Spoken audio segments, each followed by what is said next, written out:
All right then, Matt. Let's piss off the guilds, wake the hive, and give this something worth fighting for. You in? Fuck yes. 1 minute to the window. The official carrier will switch to the municipal feed for the clean sweep. That's our chance. We piggyback the sweep, hitch our voice to the official carrier when the channel opens. Short burst, spread to nearby repeaters, enough people hear us. In common places, the markets, the manufactoriums, the feeding halls. We won't have long on each hijack, so make it count. Hang on. It's time. 3, 2... This is Sump City Radio for those who tune in and don't want to be lied to. For those who wake up and wish the day meant something more than just surviving. We bring you the truth. Listen for the signals. When the nobles hide in the spires, we will not be silent. We are the voice of the unheard trillions. We are you, and you are Necromunda. We will be here again and again. Cut the static, find each other. This frequency will carry signs. If you're listening, there are safe doors. There are people who will help. If you have a voice, make it heard. If you have 2 hours of courage, lend them to a neighbour. This is Sump City Radio. We are back!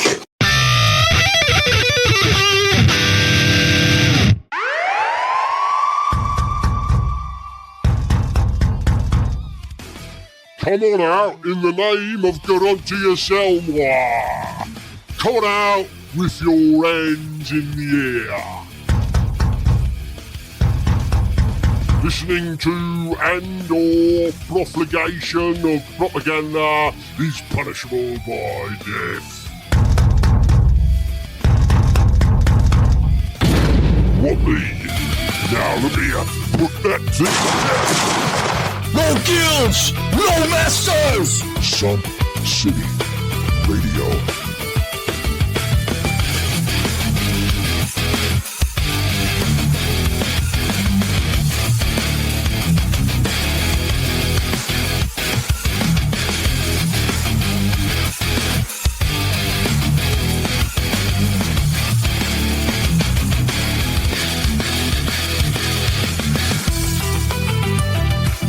Welcome, new scummers and old, back to Sump City Radio. It's been far too many cycles. A lot of things have happened, but we are so excited to be back on the airwave. If you're listening to us, then congratulations for finding us. And if you're part of the Hertzian Guild, fuck you. A lot of things have changed, and one of those things is the person sat to my right is the incomparable Matt, or Relentless Matt, or Underlord Mateus, as he is occasionally known. I would like to throw a big Sump City welcome to Matt here. Thank him for being here. Matt's a very good friend of mine and is now going to be running the ship that is Sump City Radio alongside me, shoulder to shoulder. So welcome, Matt. And I'm sure you'll all extend that warm, sumpy welcome to Matt as well. So, Matt, thank you for being here. Would you like to tell the audience a little bit about yourself? Hello, everyone. I hope you're all right. My name is Matt. Yeah, I've been a long-time listener of the podcast, and this is really surreal.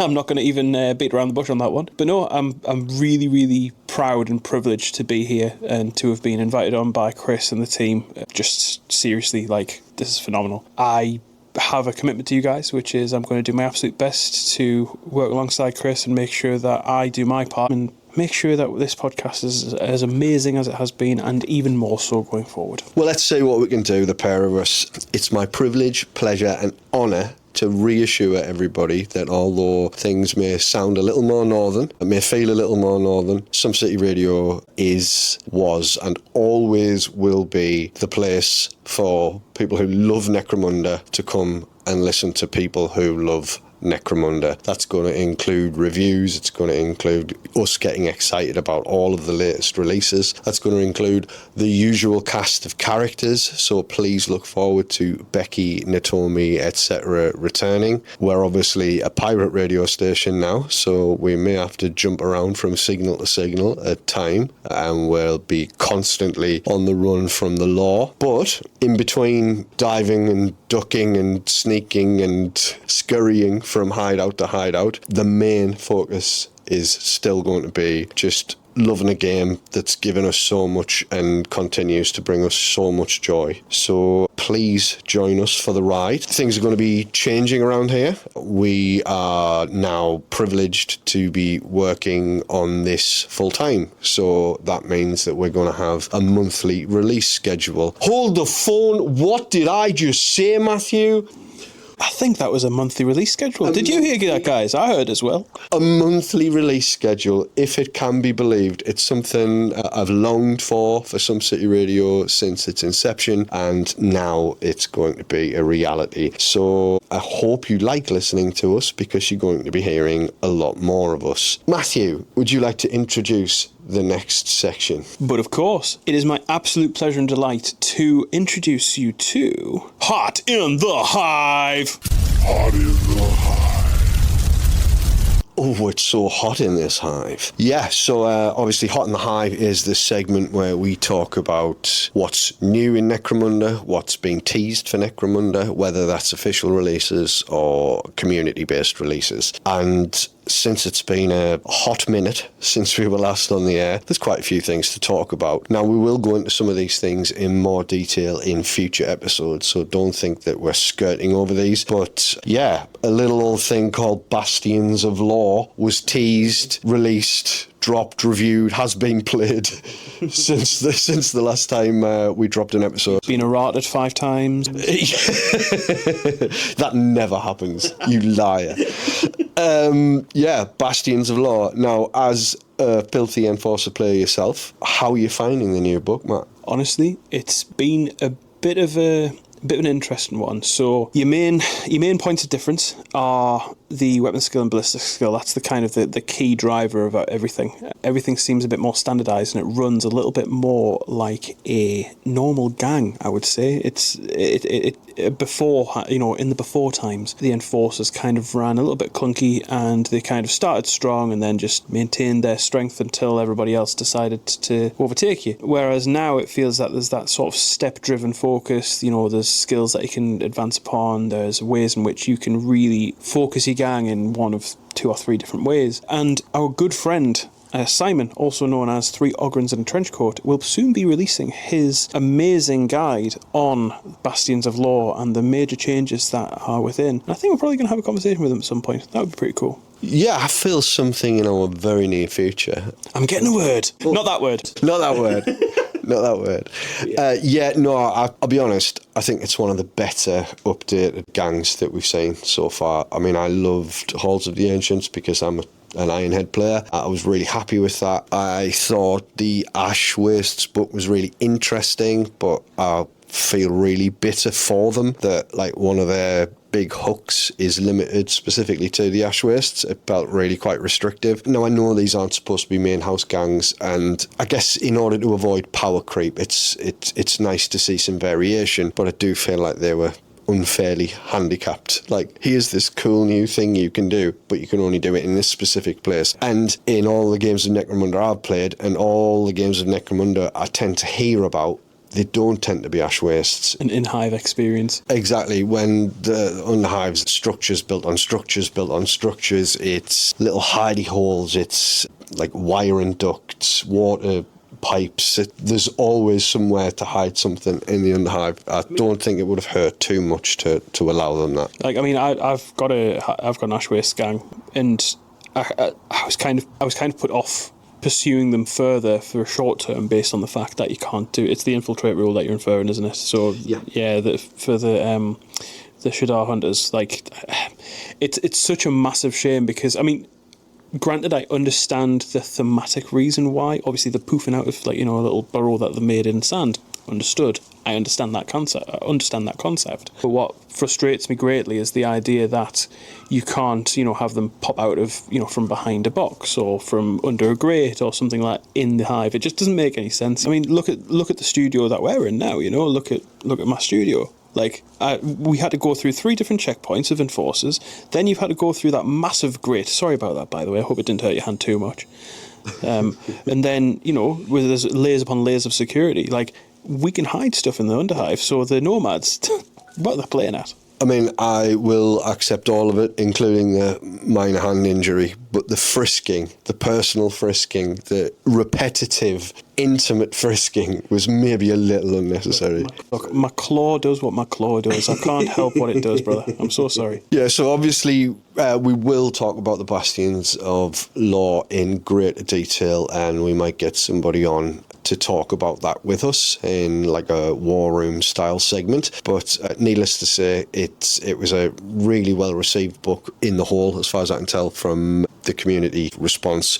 I thoroughly enjoyed reading it. I thought it was a great addition to the gang. But also we got all of the new minis that came with that. I believe you own all of those now. Yeah, maybe. I might have accidentally fallen upon a hole of plastic and resin. And how are you finding the kits to work with? Yeah, Bastions of Lore was a brilliant book, but the minis that came in the back of that, seriously, were phenomenal. So basically, we got a new Enforcer Captain and Sergeant lineup, some amazing sculpts, and we finally got some plastic doggos as well. So the hardcase Cyber Mastiffs. Brilliant models. You could only get that from the Scrivener, the last Surveillance. That's the one. Beautiful models there. And then obviously there's that brilliant, it's the Venom Caster type deal. He's got the big, it's basically a gas gun. Absolutely phenomenal. Really cool sculpt. That face on the mask he's got's absolutely gorgeous. That's a skull mask, isn't it, he's wearing? Yeah, brother, you know the score. And there is some really big drama. New from Games Workshop, some drama. Basically, the Paladin Enforcer weapon and upgrades pack just got canned. The whole thing got canned. They pulled it from shops and shelves. What was it, 5 days before release? I don't think people were informed, as far as I can make out. Like, a couple of people were told, oh no, I've been told to get rid of this. And there was a rumour going around a few days beforehand that some third-party store had been asked to basically destroy any copies that they had. So there was a halt and destroy order sent from GW to all third. Cease and desist, mother. Anyway, yeah. So there was a halt and destroy order basically from GW to all third-party stores, and that basically meant that they couldn't sell the product. Now, there was speculation as to why that was. A load of people were saying it was about mold release agent and all this sort of thing. However, that was subsequently debunked. The true reason is that on the front cover of the box art, there was a weapon that was not representative of a weapon that you could get within the box. Further to that, we've then got the Haunt. Now, I run one of these Haunts. I run the Heavy Dude. He is pretty interesting, pretty brutal. But yeah, one of them's a little bit fast and a bit more intricate, and the other one's just a big, heavy dude.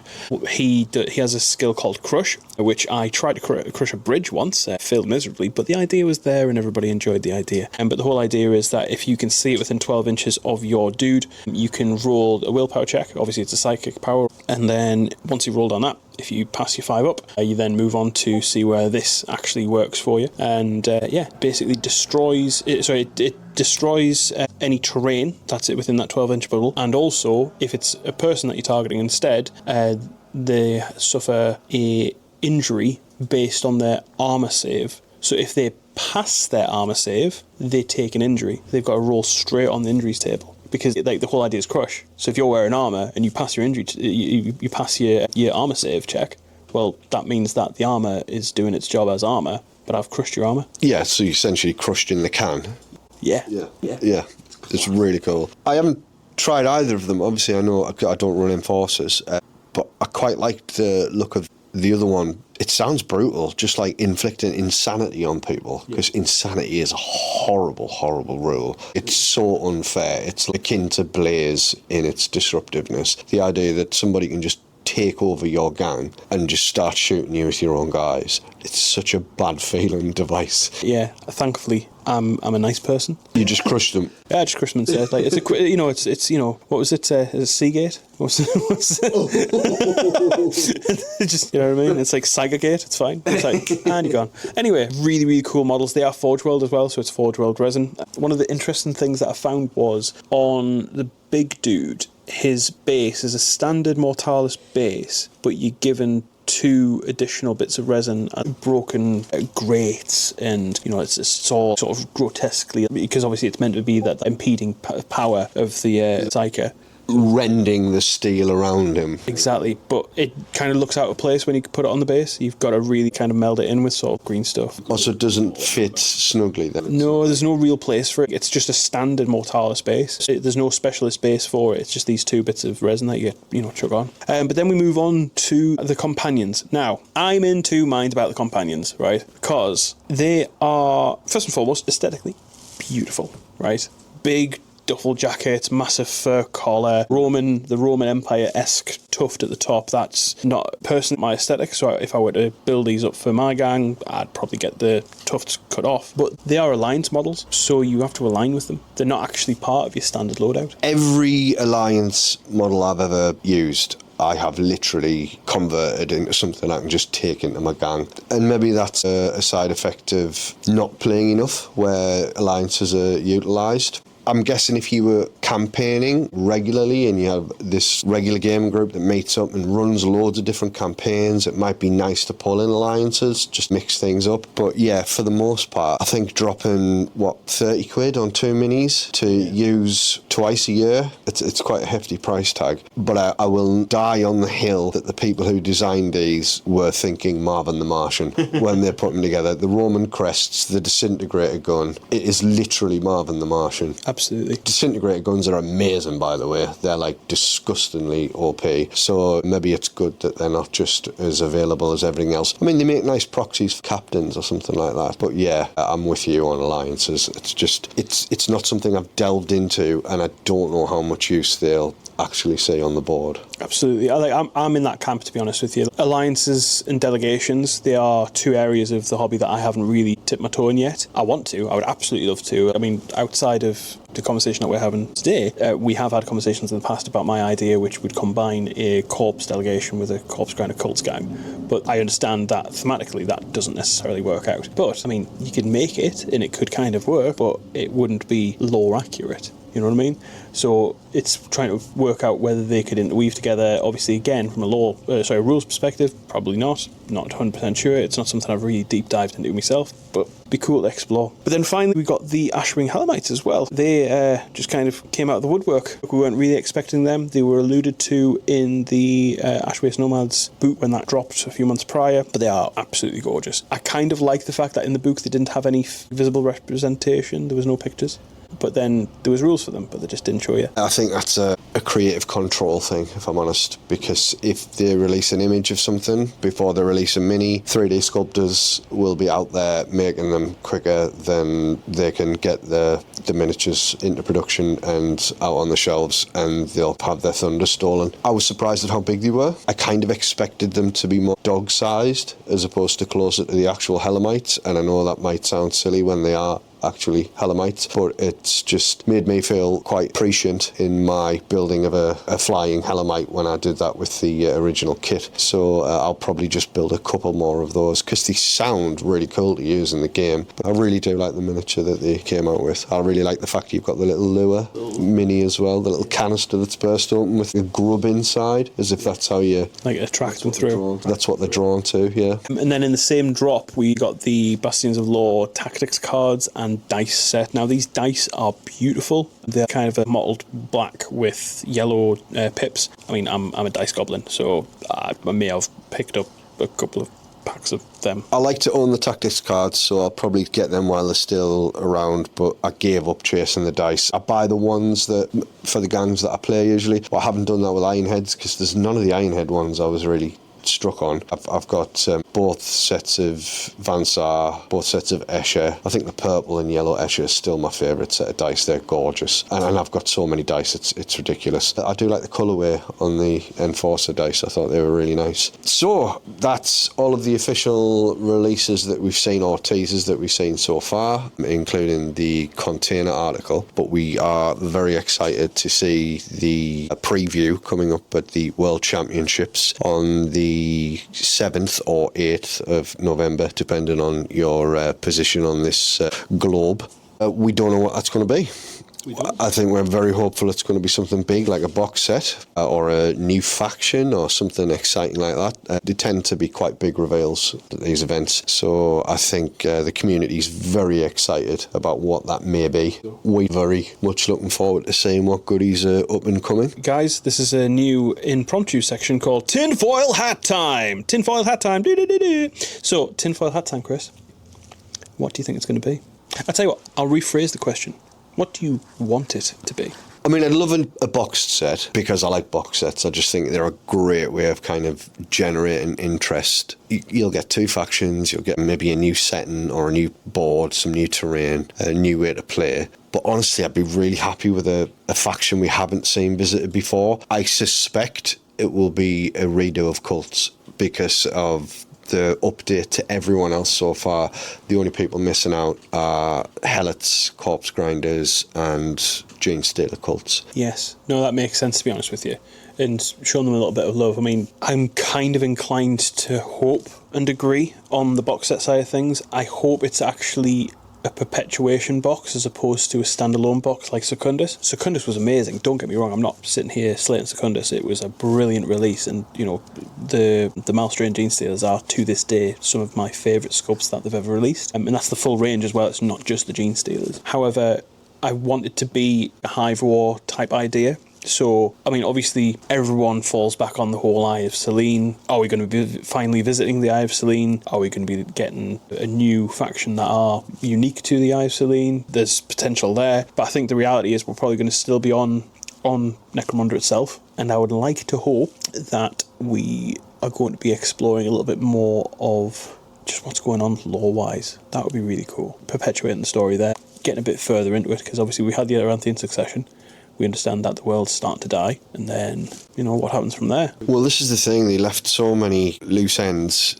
So obviously you've got Ozzy Aranthius in Hive Primus now. Gerontius Helmar is in stasis, almost dead. You've got civil war across the planet. The nomads have gathered en masse and are attacking the hives. You've got the Ironheads pretty much reduced to a dismal amount. All the major houses have been hugely depleted, except for Bansar. They went off to do something as if they were off on some mission, and that was never followed up. So where did they go? That could potentially tie into the Eye of Selene because of the high-tech angle, or it may have something to do with what they were planning to do with the STC that they have in their possession. But then it could go back to Secundus. It could explore that more, expand that. It could expand Ash Wastes more, because I felt that it was this huge, beautiful box. I mean, I really love the Ash Wastes box. I know some people weren't keen on it because you got a gang that had already been released, but we got the Ash Wastes Nomads. We got those cool new hab modules. Obviously, we got the introduction of vehicles and mounts. I just feel like it was never really opened up enough. I think a lot of it got lost within the Aranthian succession narrative. Now, I liked a lot of the rules that came in the Aranthian succession, but for me, playing structured narrative games where you are this person, they are that person, holds less appeal to me than giving me a load of toys and saying, here's a sandbox, do what you want. That's where I find my fun. So that informs my kit bash, and that informs the way I build my gangs. It's the gaps between the lore as opposed to the lore itself. I love the lore, it's great, you know what I mean? It's really fun, and without that, I can't hook things on to pre-existing ideas or concepts. So it's a great impetus for me, but I very rarely will build something as intended. You were talking earlier about connecting Corpse Grinder Guild to the Corpse Grinder delegation, and for me, I think Lorekeepers are Lorekeepers. I'd rather be Lawbreaker almost. It's that twisting of and melding your own ideas and your own aesthetic into it. Because I guess the idea of Necromunda is this vast, limitless world. I mean, just Hive Primus itself is supposedly got billions of people in it. They stopped the census because it was just too impossible to catalogue. So there can be a Chinatown, there can be somewhere made of wood. Whoa. Wood? Wood. On Necromunda? Are you pro-wood on Necromunda? I am pro-wood on Necromunda, and I will fight any man, woman or dog over this. Guys, just as a quick side note, if you have any points of contention or any issues that you want to raise, please feel free to drop us a message on the Instagram, or if you're on the Discord, we're going to open up a Chris Corrections. I'm joking. Matt, it's time for your 6-month review, I'm afraid. Oh, shit. No, I think you can have wood on Necromunda because I think you can grow anything in a biodome. And it may not be oak or cherry or ash, but yeah, some form of fungus that is equivalent to wood. Yeah, absolutely. I think telling anyone they can't have something because it doesn't conform to your opinion of what is Necromunda is the death of creativity. And while it might not be something I particularly want aesthetically or I find pleasing or attractive, if that's what you want in your game of Necromunda, I think there's space for it. And I think that's why I love Necromunda so much, is that it's not this is the way to do Necromunda, it's that Necromunda can be anything to anyone that wants to play it, personally. Yeah, no, good point. No, 100%. You know what it is, like, when people put those arbitrary barriers in place to kill creativity, I was just poking a bit of fun there because I know it's a big point of contention, obviously having wood on Necromunda. You see it on a load of the boards just being, there's no wood on Necromunda, why are you putting wood on Necromunda? But, you know, it does make sense. I think for me, like, it's one of the reasons why I've aligned myself so strongly with Necromunda as a game system and as just a way to play. Because if you look at it fundamentally, it allows that creativity to flow freely. Like, we had an amazing game a couple of weeks back at Clubhouse, which is an amazing venue in Newcastle. If you're ever in Newcastle, have a look at Clubhouse Gaming on Google and find your way down to the quayside. Really cool venue. It's our local haunt. We love it. We had a situation unfold a little while back whereby we had an act ghoul on top of a hab unit. It was good for 3 or 4 stories up, and we had a sump beast, which was represented by a giant squig. And that sump beast was running around, causing havoc, and Jonathan, one of our players, who was... He was operating the Nacht Ghoul. He turned around to us arbitrators, because Chris and I were both arbitrating the game, and just said, can I jump down and try and kill the Sump Beast? And kind of looked at each other and went, well, yeah, roll a 5 or a 6 and jobs are good, and like, do it, you know what I mean? And he did. And that's that kind of creativity, that kind of out of the box thinking, or what was it? Page 174 of the Cool Shit Rulebook. You will get that reference later, by the way. Yeah. I was going to say, I was listening to that Voxcast earlier on, and it sounded really cool. So, But anyway, on that note, I think we'll move on to a pretty cool thing that happened recently. So back in July, Sump City Radio hosted Scum on the Tyne, which was also held at Clubhouse. And just before we go any further, I just want to say a huge thank you to the guys down at Clubhouse, Glenn, Jambo and Adam. Seriously guys, thank you very much. The venue is amazing. I've been going there for months and I absolutely love it. It's great vibe, great people, great beer on tap as well. I'm an IPA drinker myself, but just it's cool. They've got everything you could possibly want and more. We decided to host there. We sold out, which was phenomenal. We're really, really, really happy about that. We had people travelling down from Scotland, across from Manchester, from the Lake District. We had people from all over the place coming to join us. Some people from Newcastle as well. Some people from Newcastle, yeah. Those are the weird ones, though. Like some of them got Greg's bags. We had a great time.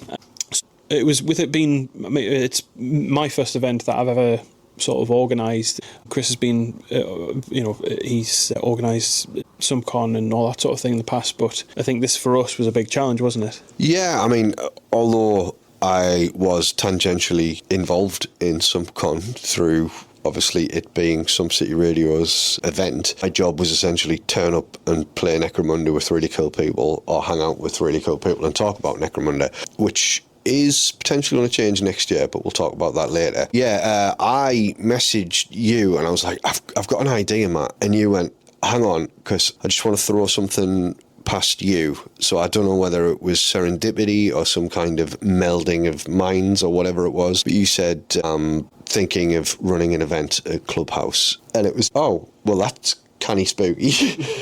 Great minds think alike and all that. Apparently so, yeah. I mean, I'm hoping that you lift my mind and that I don't drag yours down. Don't be daft. Yeah, the idea of using that place as a venue was like, oh yeah, that's got to happen, because it is just cool. It defies all of the stereotypes of a gaming club. It's gorgeous to be in, it's comfortable, it's welcoming, and it's just a big, beautiful open space where you'd happily take your partner along and they can have a drink or get involved if you want to get involved. But if you've got no interest in the hobby, it's just a cool place to sit and chill, as well as play board games or war games. But I think you basically took the ball and ran to the end zone, as is your want. Yeah, just a bit. And you pulled an absolute blinder out of the bag. I like to think it helped a little bit, but it genuinely a passion project for yourself. And without your drive and your passion to make it what it could be. But wow, what a day. It was so cool. Do you want to tell people a little bit about the event itself and how it came about, how you built that, just the preparation for an event like that? Yeah, of course.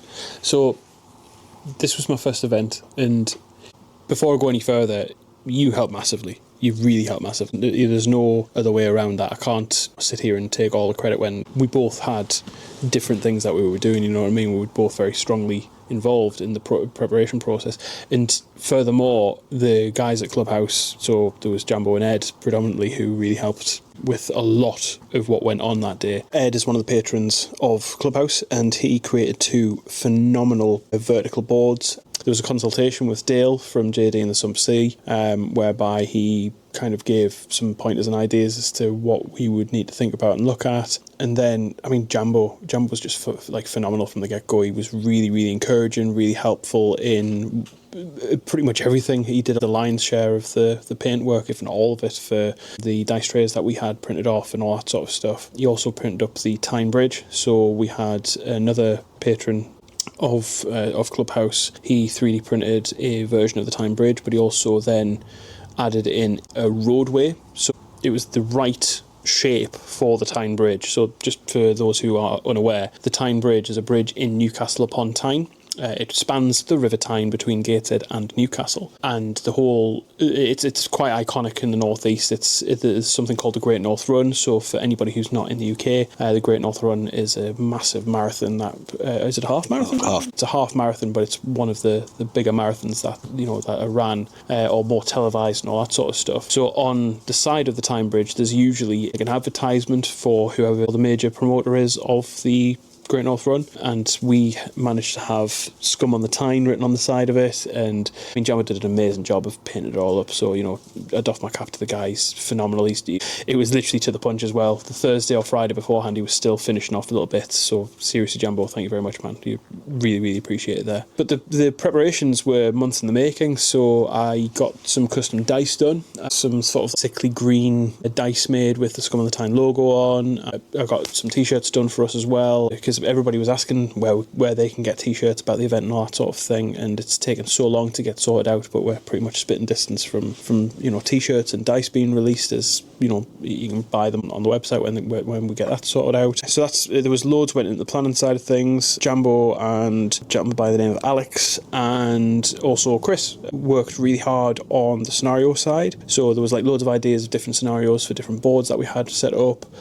Speaking of which, we had Dan Beresford, massive terrain head in the community. He brought up his 3x3, beautifully set up, really, really great board. He's also part of the SCR team. So Dan, thank you very much, brother. Absolutely phenomenal work. But yeah, I mean, we got there on the Friday night, so we went for a pie, and then we went there on the Friday night, set up all the boards, were there until 1 o'clock in the morning, got back up 4 hours later to get down to the Clubhouse for 8 o'clock to just do the final touches. We were there all day. People started arriving from about 9:30 onwards, and we had Glenn and Wayne behind the bar. So Wayne is one of the other patrons of Clubhouse. Really, really sound guy. He runs the 40k hero mode stuff. Really, really cool guy. And Glenn, he's the founder. He's the head honcho for Clubhouse. He's again amazing guy. And they were there all day, manning the bar, making sure everybody was looked after. Huge shout out to those guys. They really, really helped bring everything together. But yeah, that's pretty much it. Really, we had made up some goodie bags for people. So they had some dice, they had a dice tray, loads of stickers from community. I think that's what makes it memorable. You've paid for your ticket. The tickets were £35 25 for non-members, 30 for members, which in the grand scheme of things, that's not that much for a ticket, but that is quite a lot for a ticket in the same breath. If it's literally just to go and play, because it wasn't a narrative event, it wasn't like a campaign event, it was literally come and play with some new people, have fun on some amazing boards. That was the whole premise. And we achieved all those goals, but they also had a nice little goodie bag to take away. Yeah, like I think the stickers, the dice tray, the dice, just a lovely little touch, that memento of what you did. And also we were fortunate enough to have like an Aladdin's Cave haul of prizes donated by Adele Overton, obviously the voice of Becky Boom, Cannabella, Natomi, and she was in attendance as well, which just made it all the more special. It was phenomenal, wasn't it? Yeah. I mean, Becky Boom compared the start and introduced Chris and I. I had a bit of a 10-minute speech where I kept on going two more things, and then I eventually realised that I'd said far too much, and by this time it was now lunchtime. All in all, just a phenomenal event. It was a bingo card system, so we basically created a bingo card. If you do X, get it officiated by either Chris or I, and then you come into the back room and you'll peruse the wares of which were donated and just choose yourself a prize. Sometimes we chose prizes for the people, sometimes they chose their own prizes. I think going forward, we will make that bingo card a little more complicated and a little more difficult, because the amount of times people were shouting bingo, it was crazy. I think pretty much everybody took home a prize. It was insane, but it was so much fun. Obviously, it was pizzas in the middle of the day as well, which is a nice addition. When people are paying that 30 quid, they weren't having to drift off to go and get food. It came to the door, so everybody was fed. Amazing people, some amazing sounding games of Necromunda, which neither of us actually got to play because we were too busy hovering around like half-dead hummingbirds trying to make sure everybody was happy. And yeah, the feedback was all really, really positive. It was a resounding success, so congratulations to us, I suppose. Yeah, well done us, and thank you everybody that came along. And if you do want one of the Scum of the Time t-shirts, or the infamously weighted to the 6 Scum of the Time type, They're not. I think it's that kind of cognitive bias of where you believe that. It's almost like, oh no, I'm saying you're looking for the 6s more often. I have to admit though, right, I was having a game of Necromunda the other day, and I was there with Alex. So Alex is one of the guys who goes to the clubhouse. He's a really, really great guy, really knowledgeable, great Escher gang. He's just a cool dude, right? And he could not, for love nor money, roll anything higher than a 3. And I just walked up to him and nonchalantly picked up his Scum of the Time dice. I was like, look, just roll a 6. It's so easy. Rolled the 6. I walked off. In my head, I was going absolutely mental. But he was calling me worse than muck. He was like, what? How did you do? What? Yeah, but you could have blown that by getting excited though, couldn't you? So you've got that like gangster dunk, dunk, dunk, dunk, dunk, dunk, walking away casually as if, yeah, it's nothing. La da da da da. It's the motherfucking Matty fucking G. Snoop Dogg. But anyway, yeah, great time. I love my time there. It was phenomenal. You loved your time there. Outside of the fact that we were fucking 10 hours of like absolute madness with 2 hours of sleep beforehand. It was great. Exhausting, but absolutely exhilarating and worth it. We can't wait to do it again next year. Watch this space. So that was Scum on the Tyne. It was such an amazing event. We really can't wait to bring it to you guys next year. It's going to be phenomenal. Now, something else happened really in July as well. It was our birthdays, wasn't it? Certainly was. 22? 23, sorry. Yeah. I'll just look good for it. 23, I was 21. So something else happened in July, and it was quite a monumentous time. One of the greats, I would say the tallest of greats. 6'7" of great. He's a cheese grater, all right. Hates the Welsh apparently, but you know, that's his own cross to bear. Hey, the man, the myth, the legend, the man that is Spamuel from the Underhive Lorekeepers podcast graced us with his presence in the UK. We had a whole host of amazing people meet up that day. We all met up at Warhammer World. We had a couple of games of Necromunda and just chilled out. And seriously, guys, I wish that you could have been there to witness it because it was just phenomenal. It was quite an intimate event, so obviously, there was no cameras or anything involved, nothing like that. Well, why would there be? We wanted to just have a nice thing for people who attended. Friends being friends. Yeah, because obviously we all know what having a camera shoved in your face or a microphone put in your hand does to people. It makes them just strange, really, doesn't it? Weird. It's a weird thing to want to do, I always think. Yeah. But no, 2 seconds, mate. There's a... What? Can you hear that? Fuck's sake, I really need to get these Vox relays changed. Right, sorry guys, there's something going on. Welcome back to Sump City Radio. I am Chris Underhive and I am joined by my hetero Necromunda life partner, Matt. Hello, darling. Hello, darling. And also, we have a very surprise guest here in person in front of a beautiful studio audience who would like to make themselves known now. And we are joined by the wonderful Spamuel from Underhive Lorekeepers. And would you like to say hello and introduce yourself? I've not been called wonderful in a very long time. I refuse to believe that. So how are you? I'm awesome. I'm awesome. We're at Bugman's. I'm surrounded by, scum and like hobby heroes of mine and Gaz. It's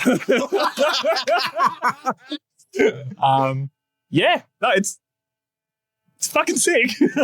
Yeah, should probably point that out, that we're at Warhammer World and we're about to play several games of Necromunda. The general setup is 4 minis each, 800 credits. Trading post open, no illegals. King's game. Gonna be sexy. Oh. It's gonna be really sexy. It's absolutely wonderful to have you here. I'm gonna pass the mic over to my wonderful friend here and he's gonna carry on. Excellent. Awesome. So first and foremost, just for our audio listeners, there is only 2 mics and 3 people, so the maths doesn't necessarily work out. But for you video listeners, hi. First and foremost, there's going to be some swearing, there's going to be some laughing, there's going to be some lad jabery. This has been already compared to a stag do. So that's only going to bode well for a 3.5-hour drive back to the Newcastle region of the Underhive for us later on, isn't it? Mm. But yeah, we've got Spam. He took a very big trip over from Australia to get here. Mm. Spam, how was the flight? I'm 6'7". I flew economy. I have 2 children under 5. Nice. There have been trials for war crimes for less than that. No, it was great. I drugged the children. I drugged my wife. I drugged 3 other passengers. And weirdly enough, people don't notice you steal their shit if they're unconscious. And that's why we sent you to Australia. So, but it is a long haul flight. It's like, 17 hours, 16 hours? No, it was 14 hours to Singapore. So, sorry, 8 hours from Melbourne to Singapore, 14 hours from Singapore to Gatwick, which I learned was a place. Not really. But yeah, then to Gatwick and then London, where my money gets me half as much, but twice as much alcohol. Indeed. Well, this is apple juice. That is London waiting, and that is London, value, really, isn't it? That's what you do. You should come up north. We do it for a lot less. We're just going to have just a general chat, to be honest with you, Spam. Because we, honestly, all of us want to go and play some Necromunda. Yes. That's a very keen thing. But I thought, whilst we've got you here, we might as well ask you a couple of things. So, what's been on your hobby tail recently? What have you been doing? First, shout out to my boy Tom, the One Punch Orlock, Wrecker Gang for life. Oh, yeah. I've been making a lot of Orlocks, and then far too much the old world. Ooh. I was supposed to make 500 points. I made 2,500. I spent a lot of money, and Nathan doesn't actually know about that yet. So, yeah. Right, Nathan. I won't tell him I'm doing this. He'll be fine. He'll find out. I know that guy. No, I don't. I realized I was in a different country. Hobby table. Not a lot. Orlocks, the old world chaos, and my Imperial Guard army sits there crying, why won't you paint me? Apart from that, nothing. Nice. How about you? I've been changing things up.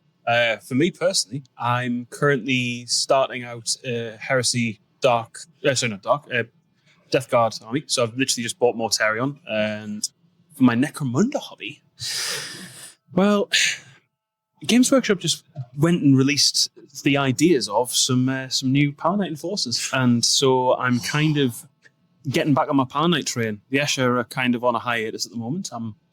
I feel a bit dirty saying it, but I do like my boys in blue.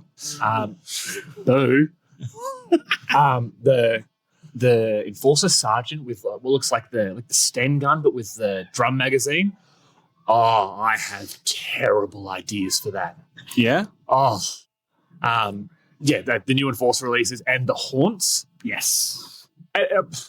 Okay, firstly, the internet is dark and full of morons. The internet is like, I don't like them, psychic cops, whatever. It's like, firstly, everyone now gets to live out Judge Dredd fantasies. And secondly, cops with mind bullets.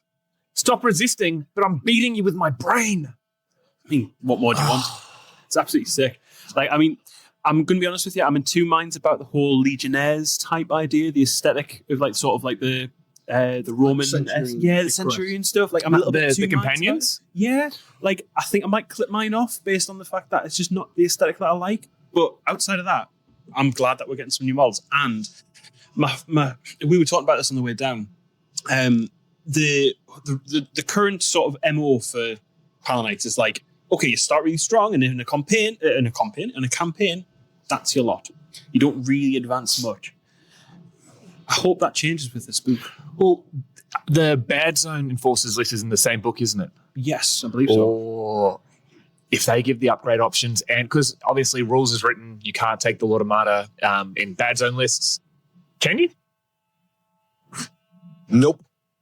Perfect. Great. We've just given Dan the permission to bring them with Bad Zone Enforcers to Scum on the Tyne because the restrictions are there. Can I just take this opportunity to say, firstly, you're a traitor to Vansar for turning to Warlock, and you're both utter scumbags for being little goody two-shoes police players. Filthy hired militia. I'm just absolutely disgusted in the pair of you. I feel dirty sat here right now, to be honest. Okay, let me just counter this. We can bum rush you right now. Like, bring it. Between his beard and my hair, we are 100% werewolf. But think about it this way. Firstly, Vansar, in my opinion, no matter what, we're the only ones with tech hunters. Remember that. We are still tippy top of that mountain, son.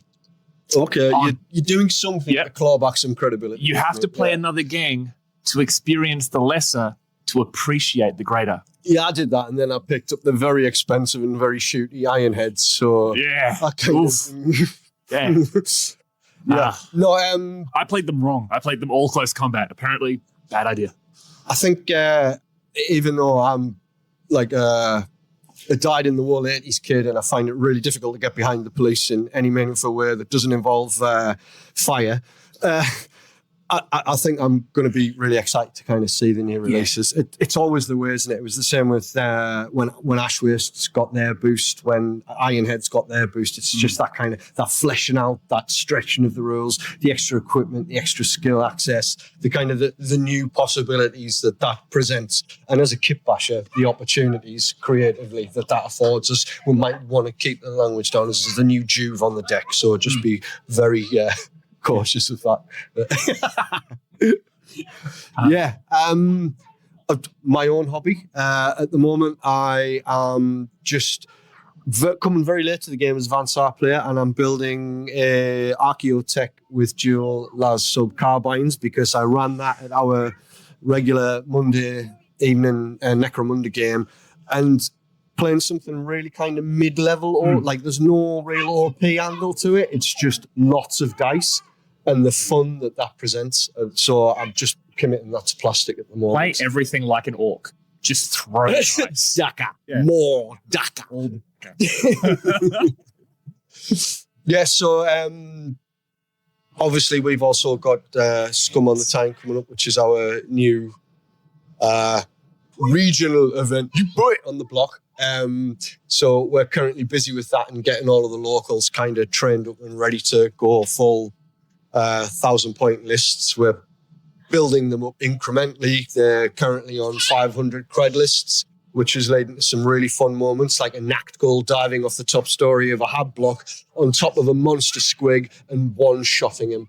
And he was like, can I do this? And we were like, even if you can't, we are allowing that. Yes. We are allowing that. If you actually go to page 147, it's the cool shit rule. Yeah. If you can do cool shit, you must do cool shit. Absolutely. And it was phenomenal. Dan told me about that rule. To watch. Thank you very much, man.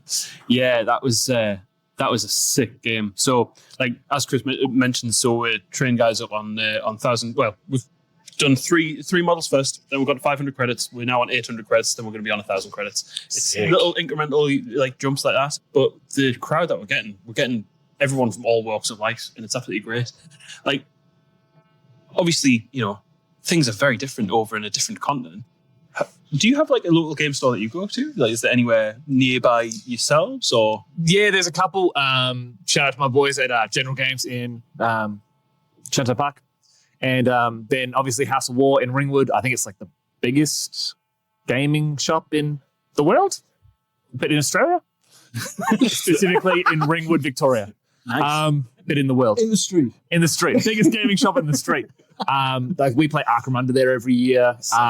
When we get together, we also try and go there. I know we played at Gaming Arena in Coburg, which is another massive center. They just started doing a lot of like the qualifications for the Worlds for 40K and Fantasy and all that sort of stuff. Sorry, Age of Sigma. It's just really whoever we're sort of playing. If we're playing against Nathan, it's usually at Gaming Arena or anyone from my area, sort of House of War. But there's no sort of... There's a lot of places we can play. There's no sort of real culture of Necromunda where we are. Like 40K is obviously massive. Sigma is obviously massive. Old World is definitely starting to get up there. Necromunda is still garage, dinner table, sort of, if you can hire a table at a gaming venue, you'll play it there. But yeah, it's wherever we can throw dice. Awesome. Well, I mean, from what we've seen of Archeomunda from like the last, I think it was last year's one, I mean, you get a decent turnout for it, and that's awesome. Like, we love seeing the fact that like Necromunda's got such an impact globally speaking. I mean, when we speak to JD and Sump City, so Jay and Dale, they've got some really good stuff going on over there. When we speak to the guys at Necromatro, like they're absolutely smashing it in there in Florida. And I mean, a lot happens in Florida. Like, a lot happens in Florida. They had a Godzilla attack the other day. Just the other day. Casually as well. It wasn't even like a big thing. It was like the fourth thing down on the newsreel. Yeah. Like, crazy. But first was Naked Man wrestling alligator. Which, we actually, shout out to our boy Roy getting naked, wrestling an alligator. You almost had him, bro. Almost. Next time, man. Next time. But yeah, I think I've got one more question from me, and then I think we'll jump over to one last question from Chris, and then to our wonderful live studio audience. Say hello, studio audience. Yay! Can someone get rid of that? Careful of the... honestly. My last question. In the next 12 months of Necromunda, what is the one thing that you would hope to see, or the one thing that you want to see that might not happen, but you hope it does? Ratskins. Ratskins will not occur. But I know that because I want them so badly. I would love to see Ratskins, but also I would love to see the Scavies. Ratskins and Scavies. If one of those came out, my hobby year is made. My hobby decade is made. Are you talking full-on plastic kit release? Yeah. Brand new scaly. Oh. Yeah. Oh. Harpoon gun. Wow. Okay. What are you doing? It's an odd custom we've got in this country. I know you guys smash each other. Yeah, well, you sort of just glass someone. The Newcastle Hello, I've been told it's called. That's how we met. Yeah. If they did a plastic, I can just imagine basically just, and I've gone on this tangent many times on my show, but take the Warcry range and you just just give it a little squeeze of 40k, and you have the perfect Ratskins range. Take what they've done with, I believe they're called the Flesh Eater Courts in Age of Sigmar, the ghouls, the like the vampire things. Bargeist. Yes, gives them just a little bit of a touch, and you've got a perfect range for the new Scabbies. And well, we're literally at the centre of Warhammer, so hopefully they're listening. I'm going to yell at someone. Absolutely. Yeah. Where's the designer? You there? What about the Eye of Selene then? Are you hopeful to see that, or do we think that that's kind of a... That's guaranteed. But do you think that's more of a last kind of... a last battle cry of Necromunda, or do you think it goes beyond? It goes so far beyond that because, all right, let's say the next We've expansion. started them off. Yeah, the next expansion straight away, Eye of Selene. All right, cool. What does that give us? Just from the top of my head, and I've gone over these guys far too much. Cargo cult gangs. Literally, the individuals who their entire basis of existence is moving cargo from ship to ship, ship to station, station to ship. And what happens to the containers that just never get picked up? You lose the paperwork. What happens? We know that there have actively been, and you've done this to yourself. We know there are entire groups of entire, I don't want to say civilizations, but I'll say civilizations based in the Eye of Selene. Not to mention, that's the main port of call for the Imperium, for Xenos, for rogue traders, for space marines. Imagine the stories you could make. And then go into the boring stuff like rules. Imagine the game mechanics where you can turn off the gravity, where all of a sudden you turn up the gravity. Goliaths are still able to move. Squats, they're just like, okay, and I'm good. Vance are, we're just turning into like a puddle.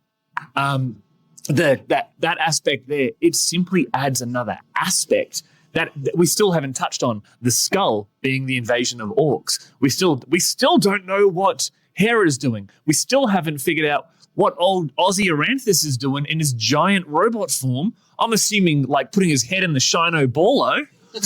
Like ready to knock 9 pins down. Oh, like the Eye of Selene is. I genuinely believe the Eye of Selene will be the next expansion in Necromunda because it delays the ongoing Aranthian succession. Because we know what's happening on planet. We know that the Adeptus Terra adepts who are on Necromunda are either bribed or bullied into saying, everything's good. Like, it's cool here. What the hell's going on up there? Yeah, I'm hoping that it answers the question of what the hell Vansar are up to. That whole kind of just dead-end narrative that we've got at the moment, that thread that's just wafting around in the wind. We did nothing. We started turning Primus into a freaking spaceship and then just went, hold on for a second. Where's the singers, darlings? That's the only thing I came to England for, to meet Klaus. Oh man, Eye of Selene would be absolutely sick. Like I'm hoping for. So I was hoping for an announcement of a big box game, which would be the start of not the Aranthian succession. We've had that, the Eye of Selene, but this is the 30th anniversary of Necromunda in '95. Yeah. So I reckon 2 years, 2027, 20 years since N17 was released. I'm calling it now, and it's being recorded, and not in a way that's going to get me in trouble later. There's still time. There's still time. I think we will get an official figure of Ronti Helmore.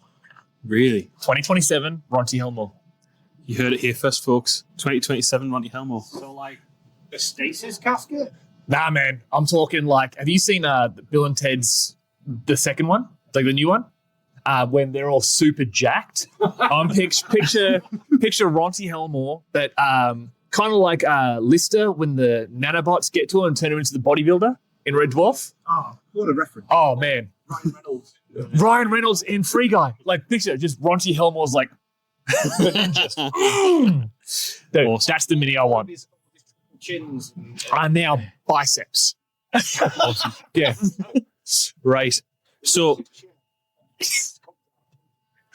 So, before we devolve into absolute madness, gentlemen, Spam, Yo. where can our wonderful listeners find you and your wonderful face and your good friend, Nathan, who is sadly not with us today?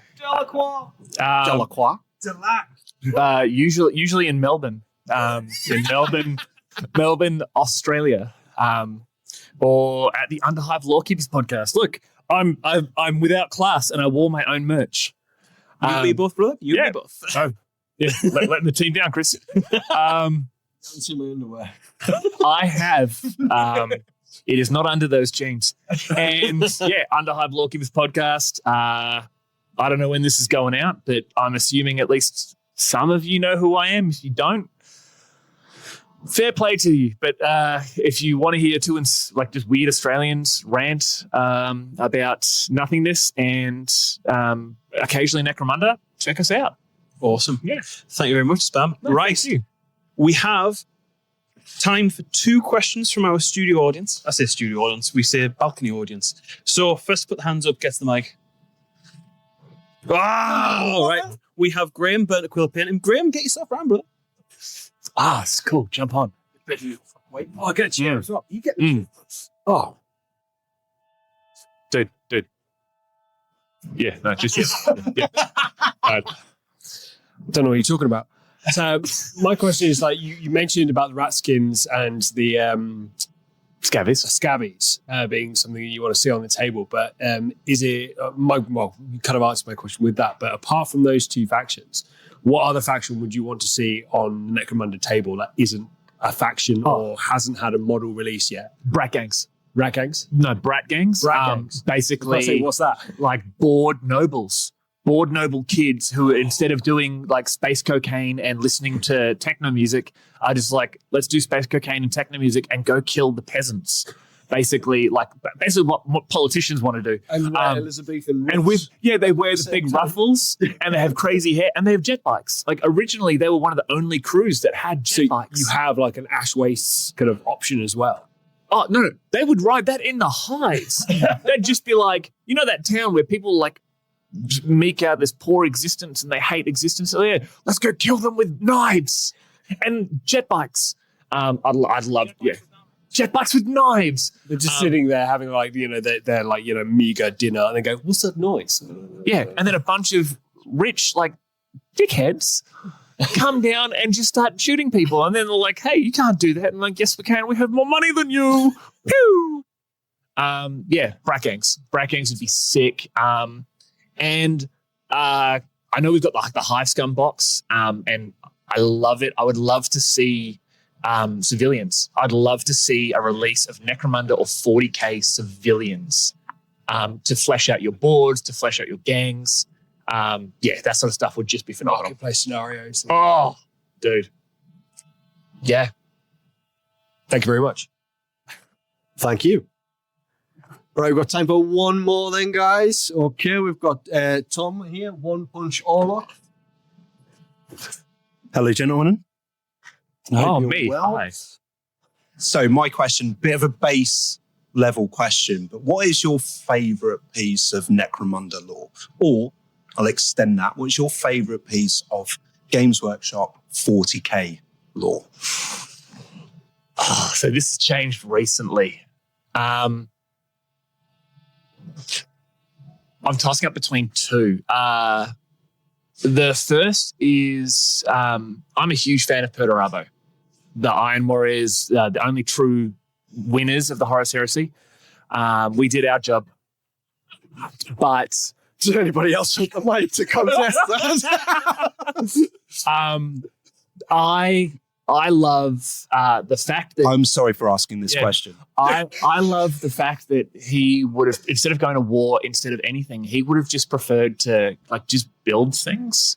And it's weird because the whole time he's just like, he's really good at war. He's a Primarch. He's supposed to be, right?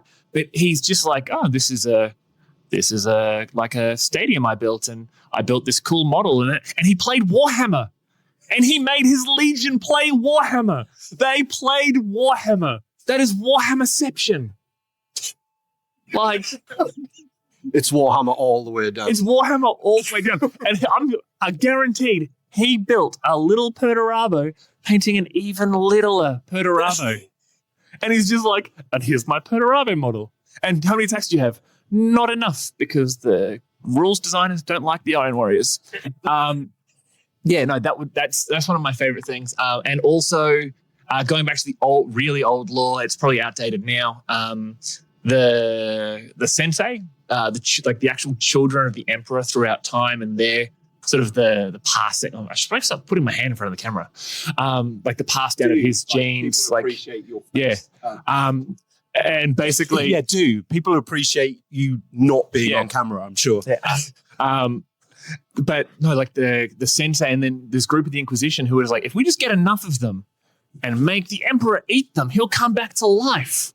And now we have the Grey Knights sort of going, well, we cannot have that happen. Yeah, this whole new kick with if he stirs, if he so much as raises an eyebrow, we're going to kill him. And the custodians are like, you're what now? Yeah, no, but, okay, think about it this way. Sorry, rant. There's like, 1,000 Grey Knights, let's say, including ancillary support and even the Inquisition. Like, they're just people, whatever. But there's like, let's say 1,500 Grey Knights. Let's go crazy. Say they have Space Wolf numbers. 5,000. All right, there's 5,000 Grey Knights, and they're awesome. And, okay, how many custodes are there? Like 10,000. That's just active custodes, not including the others. Not including the fact that he's in the throne room, in the palace, on Terra. What? It's the idea that the custodians they were like alongside the emperor as the rift in the web were split inside the actual imperial palace. They then take over from him as he is kind of off to go and fight Horus, and they hold the demons back. Yeah. They do. Yeah, but 5,000 Grey Boys are like, I'm going to do you. No, it's quite laughable and fun. No, but I actually think it's a prank. I think somehow like an orc has gotten in there and has been like, what does this say? If the emperor, you have to make him come back. In case of emergency, break emperor. Kill Big E. And then the orc gets wiped out, and the Grey Knights have looked at him and just be like, oh shit, this is legit. Right. Well, thank you for your answer. Yeah. Thank you for your question. Rocking. Amazing. Right. Well, I think that just about wraps it up for this portion of Sump City Radio. Spamuel, as always, it's amazing to see you, but this time in the flesh. Yeah, actually. Not through a Voxcaster on my little doodah at home. Yeah. I just want to say one last thank you to our live studio audience. You've all been amazing. I just want to give you guys a round of applause. So thank you very much. Woo! Good lads. What? Right. Back to Chris and I in the studio. Catch you later. Bye. Speaking of next year, and can't wait to do it again, we made a little trip to Belper. We did, yes. In October to what was affectionately dubbed Bugger Nuts, after it was not going to be the SumpCon that it was initially planned to be. Matt and I sat with Ed and we had a good long chat. You might hear his voice in this podcast at some point. See if you can recognise it. Hey, Flashhead. That's a lovely new coat you got there. Where'd you get that from? Oh, this thing, I got it from Tabletop Events. I love it. You can't beat finest ash waste dromedary hide. Nice and long, hides all the gear from those snooping enforcers. And what exactly are you hiding? Well, you got to check out these new chronos I got. They're genuine reproduction, they are. I've got Patek Phil and Richie Miley. Oh, top notch. And what else you got hiding in there, my friend? Oh, hold on. I'll go down there. I'm not that happy to see you. I just pulled this out of my trousers. It's my new Mongoose auto pistol. Brand new this is. Dredged out the sump this morning. Cleaned up nice and proper with a bit of wild wolf. Well, hang on. There's some coats, they sell chrono timepieces, and they sell reconditioned pistols. What else do they sell down there? Well, what else they got? They've got everything you need for your hab. You want to redecorate it? They've got paints, they've got brushes. You want to get some more walls up? They've got walls. You need some weapons for your gang? They got them. In fact, there's always blokes hanging around there. You want to recruit some new gangers? You can get some new gangers down there as well. And how do I find it? Well, they're in the Belpori Dome at the heart of the hive. But if you can't make it, it's all right. They deliver. And how do they deliver? Go to tabletopevents.co.uk. Tabletopevents.co.uk. That's right, that's tabletopevents.co.uk. Well, I'm off then. Sounds great. That was so good. And there we are. So good.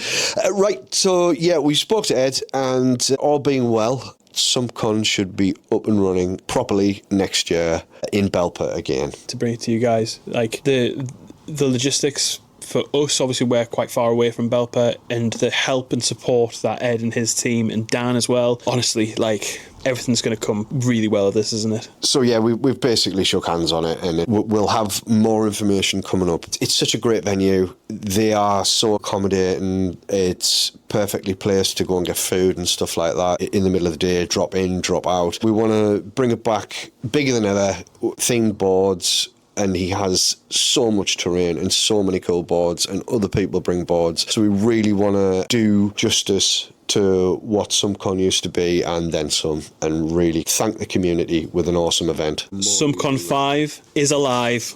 What's that? 2 seconds, Chris. I think there's a bit of static on the airwaves. What's going on?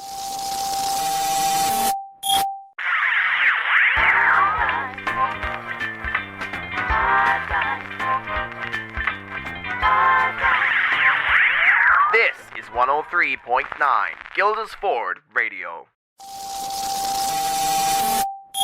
Okay, so in Hot in the Hive, we discussed the emergence of 2 new gang manager apps in the wake of the slowdown of Yak Tribe in Gyrinx and Munda Manager. Both phenomenally good apps, really good at what they do. It's been so exciting to see them go from an embryonic idea to fully functioning gang management tools. Really exciting to see where they go in the future as well. And even just in our Necromunda group, we've seen the uptake across the board. There's a couple of people still using Yak Tribe, but for the most part, it's either Munda Manager or Gyrinx. And I think which one you use is basically which one you found first, because they're both incredible. We are lucky enough to have an interview that we're just about to share with you with Louis and Simon from Gyrinx. They're wonderful people, they're doing wonderful stuff. So if you would like to listen to what they have to say about the creation of the app, the challenges that presented, and what they're going to do moving forward, then listen on.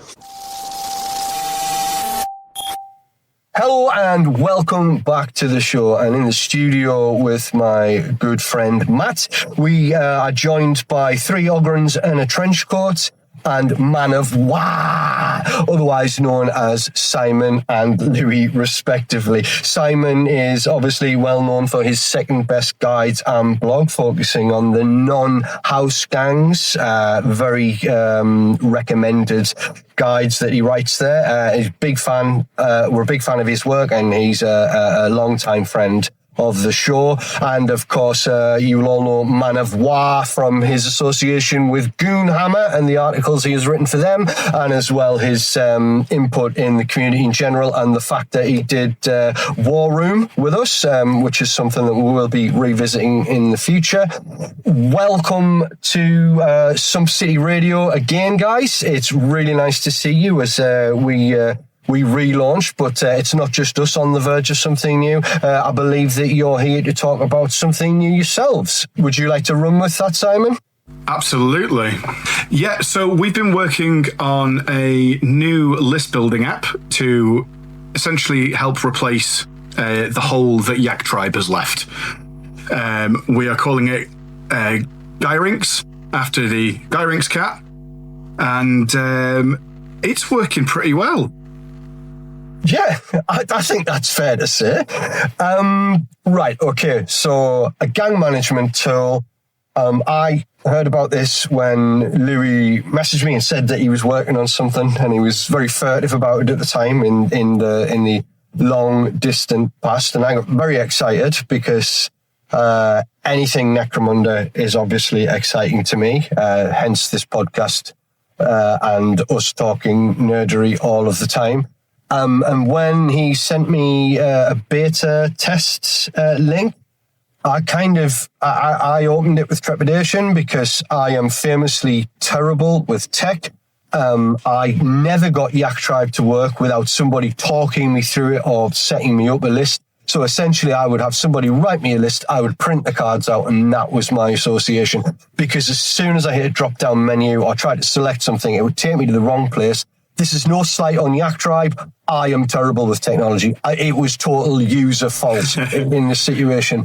Not quite a tech priest, are you? Not quite, no. My affiliation with Vansar is purely from an admiration side, unfortunately. I'll never be allowed near the STC. Archeotech status will forever evade me.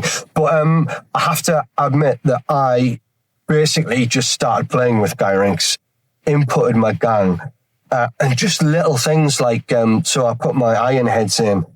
The drop-down menus all of a sudden made sense because it had everything I needed to find. And then the little tabs that would be like use only house list or use marketplace.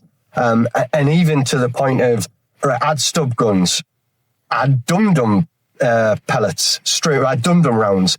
And it just kind of flowed straight. Like it was exactly how my brain needs technology to work. It's just so intuitive. It just makes so much sense to use. And like I remember messaging you, Louis, and I was like, "Oh my god, it's so easy to use. It's so good. And that has been continually. That has been my experience as I've experimented and played with the app. And in fact, the last time I was I hadn't figured out how to do an incursion gang, and I wanted to take one to our Monday night games. And I messaged Louis, and by the time Louis had a chance to read it and reply, I'd actually just figured it out myself. That, to me, says everything. I was like, oh my God, I cannot get enough of this. And I literally just write lists for fun now, which is something I could never do unless it was on paper. So... Right, okay. You recognize there's a vacuum, like you say. Yak Tribe is slow in adding new apocrypha, new rules, new additions to the rules. People are obviously finding workarounds by using the edits, like the custom rules. But you guys notice there's a gap. I could see that, but I have no tech knowledge. What starts that conversation? How do you go from recognizing that to thinking that's something I can do? Where do you start with that, Louis? Well, I think one of the really important things to mention straight away is that we have a very, very good tech guy working on this. So it's my brother, a guy called Tom. One of the great advantages of Tom, actually, as well as the fact that he's a very talented coder, is that he, coming into this project, knew nothing about Necromunda. And I think in a sense that was a big advantage because it's meant that everything has been done from a very kind of first principles, no assumptions, how does this actually work type perspective. And so our attitude from the get-go has been that we want to make a tool that is very accessible, easy to use, and avoid some of the pitfalls that Yak Tribe had. I mean, again, like you said, with full respect to Yak Tribe, because it is an amazing tool and it's enabled so much Necromunda to be played. But I was having conversations with Tom last year, and he said he'd be interested in working on it as a project. And then I guess it's just a case of kind of scoping. The thing, I mean, as we all know, Necromunda's rules are extremely complicated, and there are a lot of things in the game where you don't really realize how complicated they are until you actually have to think them through and think about how you're going to implement them. I mean, just random example, for instance, the Iron Automata. So Iron Automata, great fun, basically a brute. The weird thing about it is I think it's the only thing in the game where you buy one into your gang stash and then the fighter just always appears. The only other things that work like that are gang terrain. And that's one example, but there's so many things in the game that are like that where there's a single exception to the rules or something like that. And so early on, there was a lot of just drawing mind maps, thinking about flows and stuff. And there've been a lot of things that we've only realized are problems as we go along. But I don't know. The attitude was basically Yak Tribe was no longer fulfilling the role that a lot of the community wanted it to do. And so we stepped in, and it's been a lot of work and it's been very complicated, but hopefully worth it. Yeah, and on top of that, I think we've known that Yak Tribe has been slow to update for a long time, but the creator actually posted up to say that life's got in the way and he won't be continuing with the project anymore, which is completely fair and valid. That's, life is more important than Necromunda, apparently. I joke, but it is. So that was the point, I think, for a lot of people who are looking for an alternative.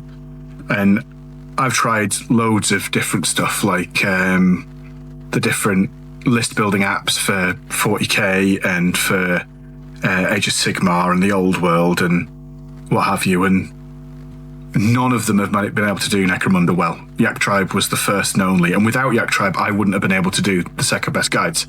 I used it extensively for list building, for theory crafting, for everything.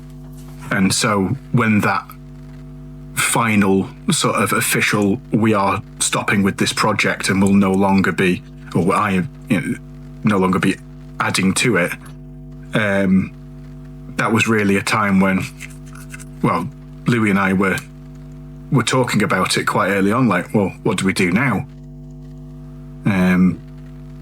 And that's when he had the idea. Sometimes it just takes one weirdo. Or in this case, 3. I think jumping on the back of the sort of the development journey there, it's glaringly apparent that there is an absolute need for this kind of thing. And to be honest with you, I mean, speaking personally and quite candidly, I have always struggled with the gang creation side of Necromunda. Not because it's something that I don't want to do or don't enjoy. I actually love it. It's, coming up with the backstory and the lore behind the gang and their sort of MO, and then being actually able to transpose that beautiful journey into an actual feasible list that's playable. And I can then expose that gang to my friends' gangs and, my soon-to-be friends' gangs. It's a really poetic journey, to be honest with you. And so when, obviously, I read the notification through Yak Tribe, because, I think pretty much everybody on this call, like everybody here, we all use Yak Tribe. It was the go-to. And now that void has kind of presented itself, it's come at a perfect time. So from a personal standpoint, I think I came into it through a post on the SCR Discord. So the SCR, it opened up for an open beta. I jumped in at that point, and funnily enough, in tandem, one of the guys in our local gaming group, Ed, who made the amazing wallboards, through consultation with JD and Sump City, and then obviously all that sort of thing. He made that for Scum on the Time. But funnily enough, we both started our journeys at the same time, and we've both had pretty much the same experience, which is that of just great ease. We've both kind of lent into it quite nicely.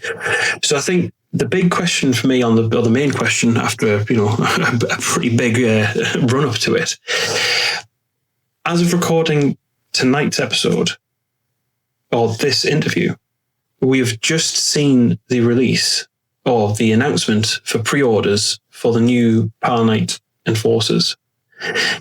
My question to you guys is, what's the development journey look like to apply new rulings or new earmarks, or to actually include those new iterations into Gyrinx? Right. So,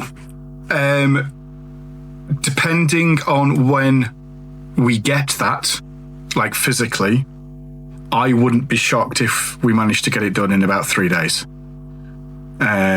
Obviously, that depends on personal life and time, but I think we've managed to get the majority of the ingest and done pretty rapidly. And Louis has developed a lovely spreadsheet system for us, and we can generally knock it out quite quickly now. What do you think, Louis? I mean, the one example, two examples that have happened with this whilst we've been developing Gyrinx have been Venators and the updated Ashwaste Nomads. And I think, I can't remember how it was with Venators, but Ashwaste Nomads, they we had them ingested within a few hours of me getting the book, I think. The main problem is going to be if this new book introduces any like significant rule development that looks like something we've never seen before, in which case we might have to do some coding. But given what we're expecting, which is probably a core gang that looks quite a lot like the Enforcers we're used to, plus some added things like haunts, etc., it might be very quick and easy. So I think we'll be able to get stuff in really quickly in that regard. Enough caffeine and spite, anything is possible. I mean, it sounds as if you've got that process nailed down, and I think that was one of the largest drawbacks of Yak Tribe. It took a little while for things to be applied back when it was running, but I mean, obviously, the poor guy had some life stuff going on, so unfortunately, obviously that took over. So it's good to see that active and, reactive turnaround time on things. So awesome. I think it's fair to say that Simon and I have now had quite a lot of experience ingesting stuff as well, which is helpful. I mean, I was looking at some of the numbers actually ahead of this chat, and I mean, Necromunda has something like, there's about 850 unique pieces of equipment, about 550 unique fighters. So like equipment list items, i.e. those items that are available to any given fighter on the list, something like 7,000 of those. So we've done like a lot of time in the databases. And I think now we're basically at a place where I think like almost anything you could want to do, we can now do. But that's, God knows what Games Workshop will come up with. Does this mean that because you've essentially reverse engineered the way Games Workshop put the game together? Because what I'm understanding from what you're saying is that you've extrapolated to everything that's in there, that essentially everything is according to like a structure. Like if you can have a spreadsheet, then that must mean that there are certain formula that are applicable to that spreadsheet. So a fighter is broken into a certain type. They have a certain kind of skill set or stat line, weaponry, all regardless of the language around it. It is essentially like a drop down, and that affects this in this way, giving you plus of this or minus of this. It all has like a plus or minus net effect. So you've kind of took it's like you've took the front off the machine, and you can see the workings. Does this kind of mean that essentially you could create your own factions with relative ease? Like, is that something that you could do from that end? Yeah, absolutely. Yeah, I mean, a big shout out again to Engineer Tom. Not being from a Necromunda background, he's asked all of the questions that has had me scratching my head. Like, why does this work this way? Well, if this happens, does that happen? And it's been quite good for us to kind of muse over these things. But I mean, the big thing that we want Gyrinx to do is be customizable. Like, this is, as an app, trying to be a love letter to every arbitrator that's ever existed. Every arbitrator that's wanting to do something a bit weird and a bit different and, wants to use a list building app but is struggling to make it work. But the whole point of this, or the main thought behind this, was one, let's get a list builders together, and two, let's allow people to play the game they want to play. If I can pick up there as well, I mean, this is the next big area that we want to develop on Gyrinx. So basically, if someone comes onto the app now, they should find, touch wood, that basically anything they want to do within the rules of Necromunda at the moment, they can do. So all of the gangs are ingested. There's support for all outcast variants. There's supports for corrupted gangs, Mouse Strain, Chaos, etc. You have all Dramatis Personae are ingested. All the items are available, blah, blah, blah, blah, blah. So that should all be there. And the next big step is customization. And there's kind of like two reasons for that. So one of the things is that it helps proof us against if we have any slowdown in the future. Because we all know with Yak Tribe that even after Yak Tribe reached a point where it wasn't being updated anymore, you were still able to use custom content, right, to kind of get around things. You could create fully custom gangs. It was a bit of a chore, but like it was a way of making things work. But it was useful from that regard. And the other side is we want, like, Gyrinx is a Necromunda tool, but the vision from the beginning has been that it isn't a purely Necromunda forever tool. So what we want to do is basically make sure we're creating tools that allow people to play any kind of game that is sort of like Necromunda. So one where you have like fighters or characters or whatever. They have stat lines, they hold items, they kind of develop during a campaign. And at the moment, it might be, I guess it may feel a little further away, but our vision for customization is very ambitious. So it's going to involve not only the stuff we're kind of used to on Yak Tribe, like, here's a custom weapon, here's a custom fighter, here's a custom rule name. What we want to do is create a system of what we're calling content packs at the moment, where users within the community can create custom content and then share it with the community.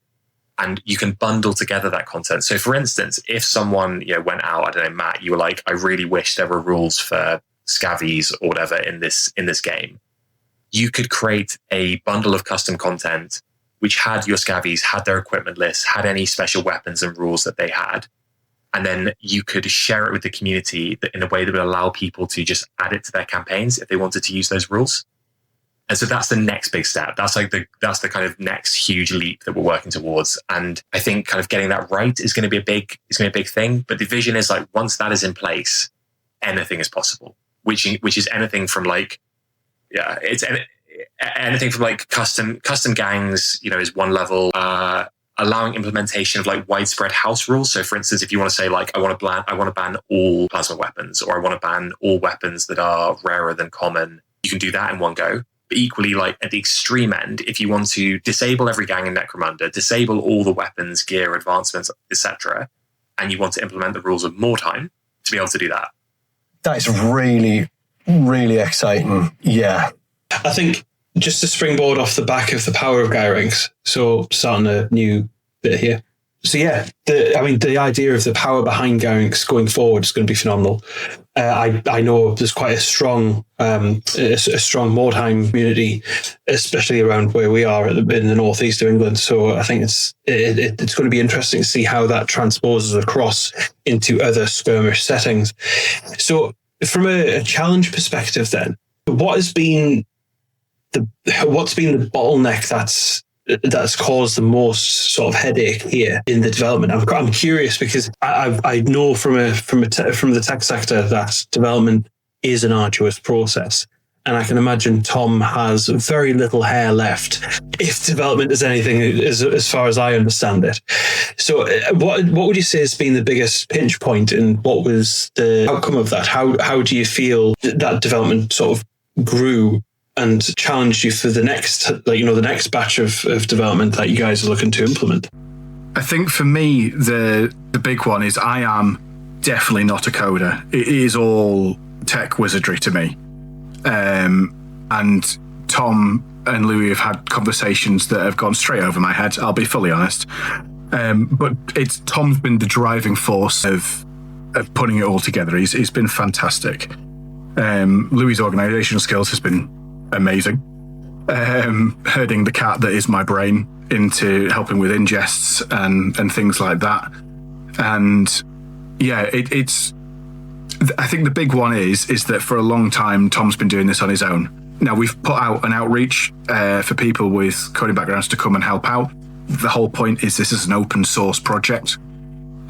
So even if the three of us died in a freak yachting accident 100 miles away from the nearest body of water, it could continue. I should add there, by the way, that the chances of us all being on a yachting trip together is quite unlikely. That's probably a good time to mention that Gyrinx has costs, and one thing that we would love is we've had some really brilliant support from the community already in terms of people supporting us on Patreon. It'd be fantastic to have more people supporting us there. And one thing that we can do basically is we're just about, I think, at the point of covering all our costs. But if we kind of start overshooting, we can then, if we have excess, spend it on like better server capacity, stuff that will make Gyrinx run more quickly. And to your question, Matt, from a sort of coding perspective, that's been one of the big things, is basically been trying to add as much as we can without compromising the performance of the platform too much. And a big focus over this summer of Tom's has been trying to optimize that performance and trying to make sure that Gyrinx is loading quickly, because it's amazing how quickly things kind of escalate in terms of complexity. One moment you have a fighter with a gun, and then the next moment you have a fighter whose stat line is attached to a vehicle, and the vehicle owns a pet, and the pet has an advancement, and the advancement is, I don't know, is doing whatever, and suddenly you have objects on objects, and it becomes very, very complicated. So that's been one of the technical challenges. But I think we've done quite a good job of working on that. And as Simon said, like, we are open source, and it is hopefully that means that, yeah, if the worst happens, whether it is a yachting incident or, I don't know, our lives move on or whatever, other people can pick up this project, and hopefully we don't have a kind of repeat of the sort of key man risk thing that happened a bit with Yak Tribe. But it isn't just a case of like, if we die. It's also like, right now, if you are someone who's interested in coding, I mean, if you have experience in like UX development, front end, back end, pretty much anything, there is a space for you at Gyrinx, and we would love to have more people from the community get involved. And it's not just coding as well, right? We also, I mean, there's space for people who are involved in coming up with new ideas about how we develop the platform, leading some testing efforts, working on content ingest, working on how we communicate. Like, this is not a kind of, we've been kind of working in a sort of fairly kind of closed brains trust kind of way, like me, Tom, and Simon, but we want Gyrinx to be, for the community and by the community. So if people want to get involved, like, do just get in contact with us. And if you want to support us and you haven't, and time isn't hugely available to you, then Patreon support, super appreciated. Absolutely. I think one of the biggest things for me, from just a personal standpoint, is my own experience of Gyrinx when I first had foot my way onto it. I would jump straight on the Discord, because Discord's my general way of getting information, specifically surrounding Necromunda. And jumped on the Gyrinx Discord. It was really reactive. I had a couple of questions, all of which were put in a very ill-recorded voice note, because unfortunately that's the fastest way for me to get to relay information in the most concise way. But literally within, I think it was about maybe, it wasn't even an hour, and I had both Louis and Simon responding quickly with answers and potential resolves going forward. So, like, the community spirit is absolutely behind this, and it's great to see that community growing with you guys as well. So yeah, absolutely, guys. Like, if there's anything that we can do at Sump City Radio, let us know. But to the audience listening, get yourselves on Patreon, guys, and drop these guys a couple of creds, because this platform is phenomenal. As you have seen with Sump City since its inception, and certainly going forward, our spotlight on community as a whole, whether that's the players, kind of community leaders, content creators, whatever kind of box people fit into that fill these various roles within the wider hobby that coalesces around the nucleus of the idea that you guys are open to bringing in talent, nourishing that in order to help Gyrinx grow and be more useful to said community. It's beautiful, and it just kind of it echoes very strongly how we feel here at Sump City Radio. So yes, again, just to echo what Matt said there, we will put links in the show notes. We will blast links across social media, so please do get in touch with Louis or Simon if you feel you can help in a practical way, and also if you just have a couple of creds down the back of the sofa, or if you would think, oh, these guys are great, I would like to buy them a drink, then yeah, if you can help in any way, because it sounds like it's only going to be fed back into the app and into the community as a whole, and I can't think of a better way to spend any few spare creds that you do have. I just want to pull back, because it's something that we didn't address. You skirted over it. Gyrinx, it's the psychic cat that hangs around with the Eldar, is that right? Is that what a Gyrinx is?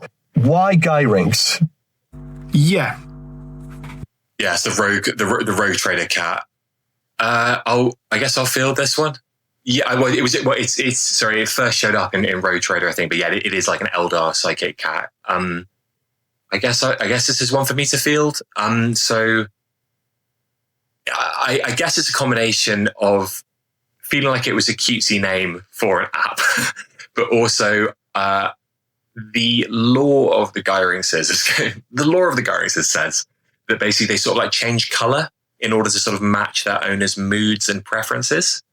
And so when we were thinking about this early on, we wanted a name that was like Necromunda-y, but not like super specific to Necromunda, because of our sort of broader vision. But also, I really like that kind of adaptation, and I think that speaks a bit to the sort of philosophy that we're going for, which is basically we want to create a tool that works for its users and can be adapted by its users and sort of bent to its users' needs. And that kind of just that thing about how Gyrinx has changed colors just spoke to me in that regard. What it has done, of course, though, is created a huge amount of pronunciation-based controversy. But I guess all publicity is good publicity. I'd also like to point out that I suggested second best app, but for some reason, and I can't imagine why, Louis said no. Absolutely.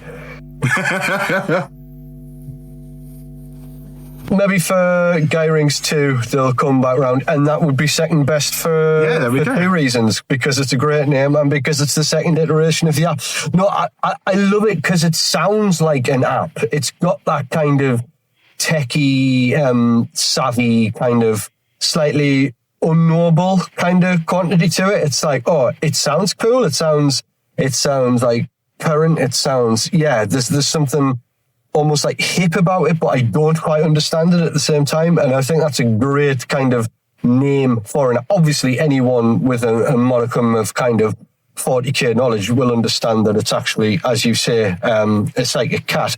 But you could imagine seeing that written on the back of a PC or something, or like in some tech information, like, oh, the Gyrinx. Oh yeah, of course, the Gyrinx. Yeah. Have you checked your Gyrinx? What are the readings on the Gyrinx, guys? I really, really like it. What did the doctor say about your Gyrinx?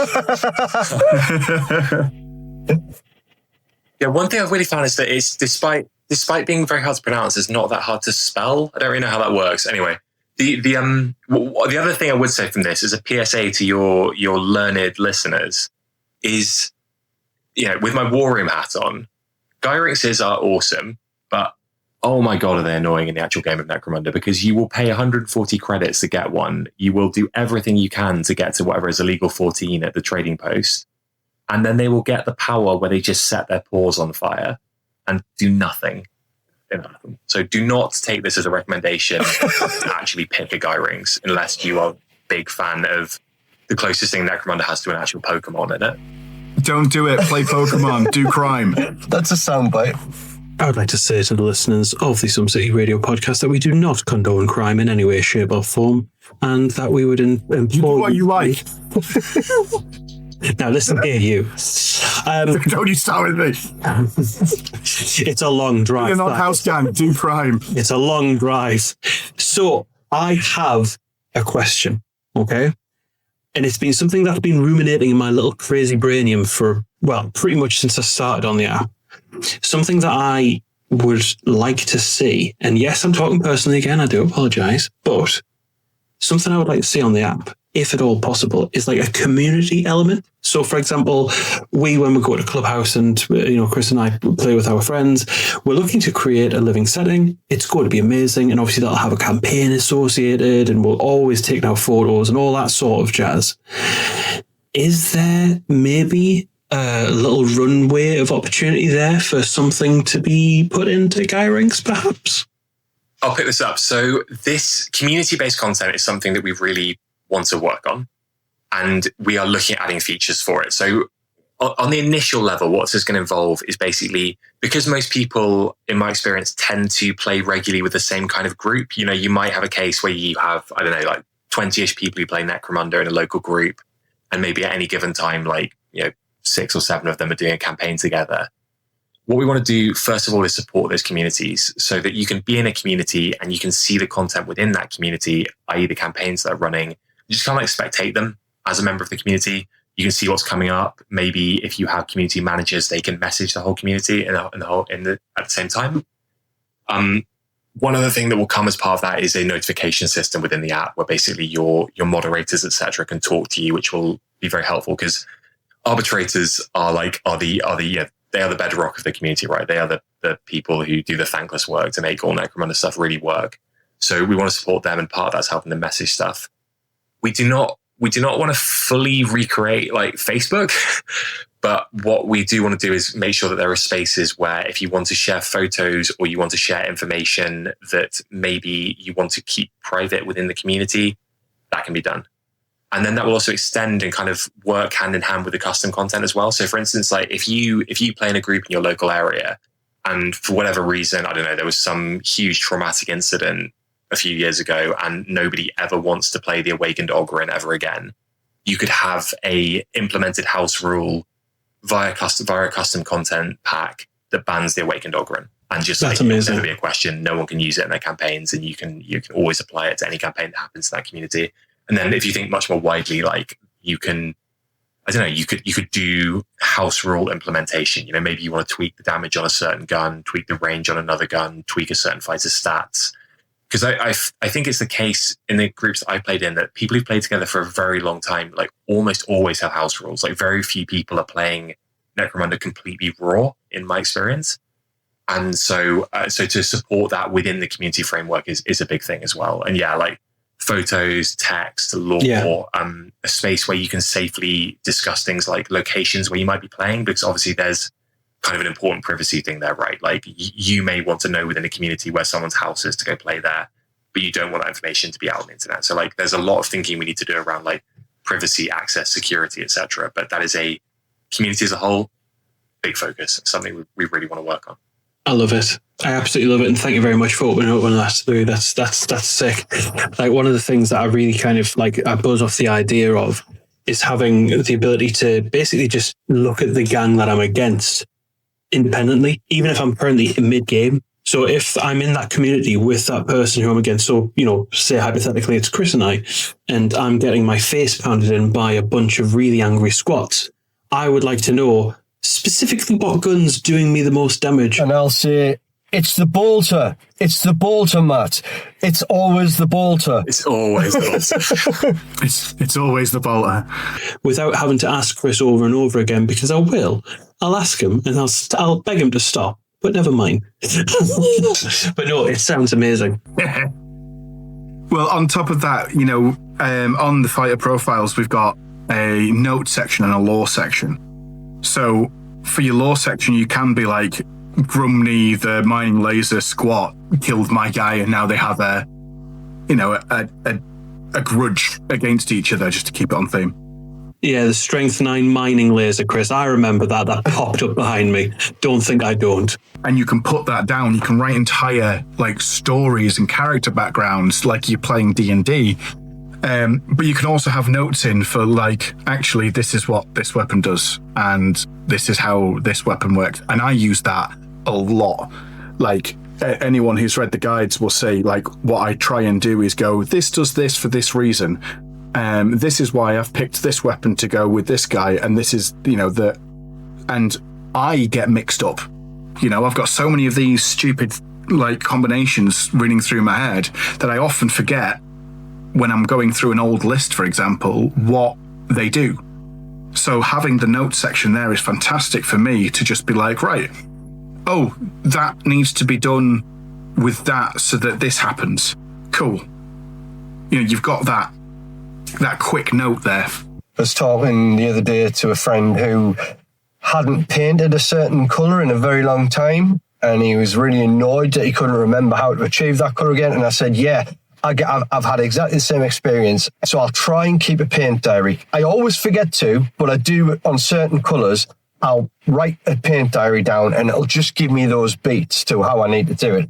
And I imagine if you're wondering why a certain weapon and piece of war gear worked with a certain fighter type with a certain skill, it's that same thing, isn't it? It's rather than having to go back through that whole process, you've just got it there written in that notes section. And it's like, it's not something that the app would necessarily automatically generate, but it's something that you have written as a personal kind of diary entry, like, oh my God, everything happened. It was all perfect because such and such skill meshes perfectly with such and such weapon trait, meshes perfectly with such and such stat line. And it's just that kind of, it becomes like a little notebook as well as a record, as well as kind of a tool that kind of manages how your gang plays and where they are and what they've been promoted to. It's that like personal influx. So you've got the opportunity to write their little bit of lore, which is cool, because then if Matt does access my gang list, he gets the lore behind them. He gets to see what they all have, but also he gets the notes on like, oh, I see why he's done this, why that combination's worked for him. And he can then apply it. Yeah. And that's a really important thing for me as well. So it's important for me. I always tell my opponent what everything does. Like, I'm a big believer in kind of going, right, this is, but you tell everyone at the start and they forget because there's 10 models on the board and that's of your opponent. You know, it happens every time. So being able to look at your opponent's list, go through the notes and be like, oh, actually, that's what that does, I think is, you know, and that's not for everybody. You know, when I play against Andrew, my co-host, I very rarely read any of his stuff because I like to be ambushed, which is good because he loves to ambush me with stuff. But again, we've been friends for 30 years and we've been playing games together since we were 6. So we're not nice to each other. But whenever we're playing at like SumpCon or any other events, I've always had a printout with everything of mine to go, right, look, this is for my reference, but also for your reference. If you ever want to look at it, here it is. Well, now we can do that with the app as well. You can look up your gang on the app, and there it is. Any notes that you've made is there. And another one for, you know, purely selfish reasons. When I'm writing the guides, I can write out what's on the guide in the notes when I link the starter gang or the example gang that I've written.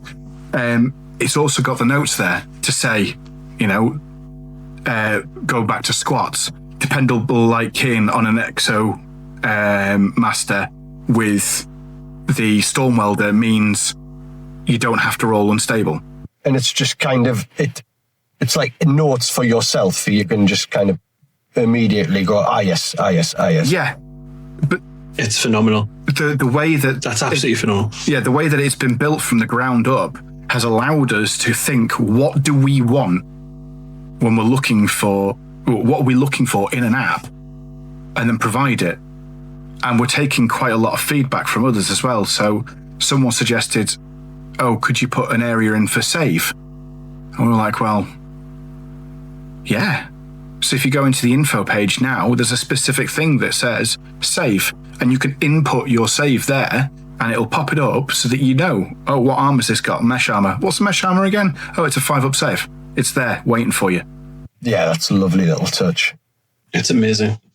I think with the notes and lore section, so I'm going to CoriousCon in November. So the Orden des Roten, which is my Paladin Enforcer list that's currently under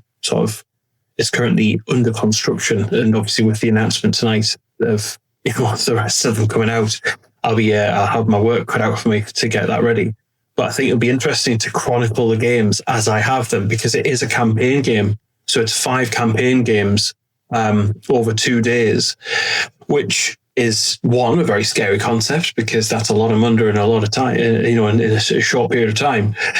But 2, it's going to be interesting to chronicle that, and it would be nice to look back and, you know, probably in December's podcast with Chris, it'll be interesting to reflect back on, you know, on my experience at CorioCon and really sort of drill down into what happened in each game and that sort of thing.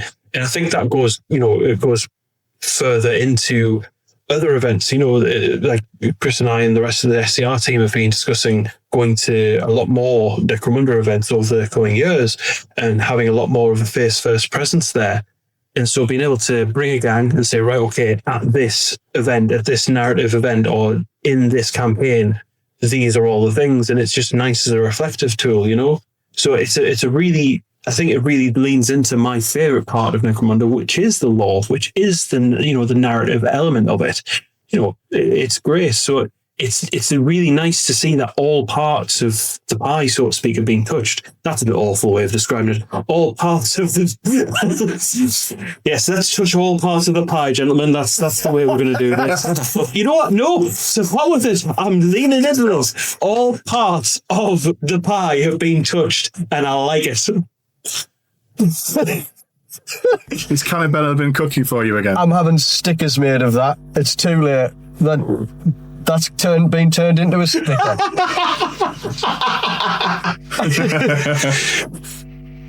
One thing actually to steer us away from pie-based metaphors and just to talk slightly more about that particular feature. One other thing that we're working on there basically is, again, something we've noticed is that a lot of people will like reuse the same fighters from a certain pool of models, right? Maybe you have like 20 models for your Dalat gang, but at any given time, you're only going to be using, 7 to 12 of them or something for a campaign. So a thing that you can kind of already do via a workaround, but we want to support more is having a sort of roster system in which you can have your fighters pre-set up with their with their typical start equipment, with their lore, etc. And then when you make a list, you can just be like, all right, Tim, Bob, Jeff, they all go into the list. You can actually, if you're already using Gyrinx, you can kind of do that already by making a outcast gang and just adding all your fighters as outcasts. Because outcast gangs, in order to support leadership things, can take any fighter in the game. So if you wanted to, you could basically add all of your models as fighters into a kind of hold outcast gang, and then you can say, all right, this is Kate, the Escher Queen. I'm going to add her profile. She always has a shock whip. She always has a plasma pistol. She always has spring up. Here is her lore. Here are some photos of her best fights that she's had. She's ready on that list. And then you can click on the fighter card, hit clone to another list. And then when you're making your Escher list, just clone it over to that Escher list. And so we want to support that in a slightly more formal way, but like the tools are already in place to have that kind of roster system going. And then if you have like recurring characters, i.e., you've played 5 campaigns in a row and Kate the Escher is always featured in it, you'll have her lore, all her photos, all her kit available in one place. And yeah, that's like a big thing, because I know like it always with the groups that I play in, it's never really your Ambot who decides the campaign. It's always like, scum number 4, the Juve, who like time and time again has like won you games or done something clutch or, completely whiffed all his attacks and failed to kill, like 7 flesh wound fighter somehow. It's just completely messed up. And like, that's what Necromunda's about, right? And so we're trying to make sure we have support for like those recurring characters, recurring pieces of equipment, and just like speed things up, but also allow you to bring all that lore together. I'd say on top of that, for arbitrators out there, if you've got recurring bad guys with a profile that maybe were part of someone else's gang in the past, well, congratulations, you can now put them into an outcast gang, like Louis said. Brilliant. Use them. So Guilders Ford Radio have got gangrene. Yeah, I've got gangrene. Well, that's, if you've got the profile, you can input it.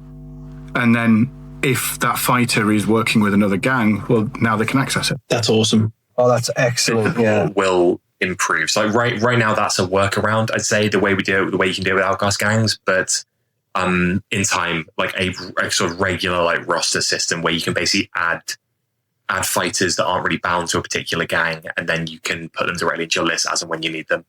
Yeah. That's sick.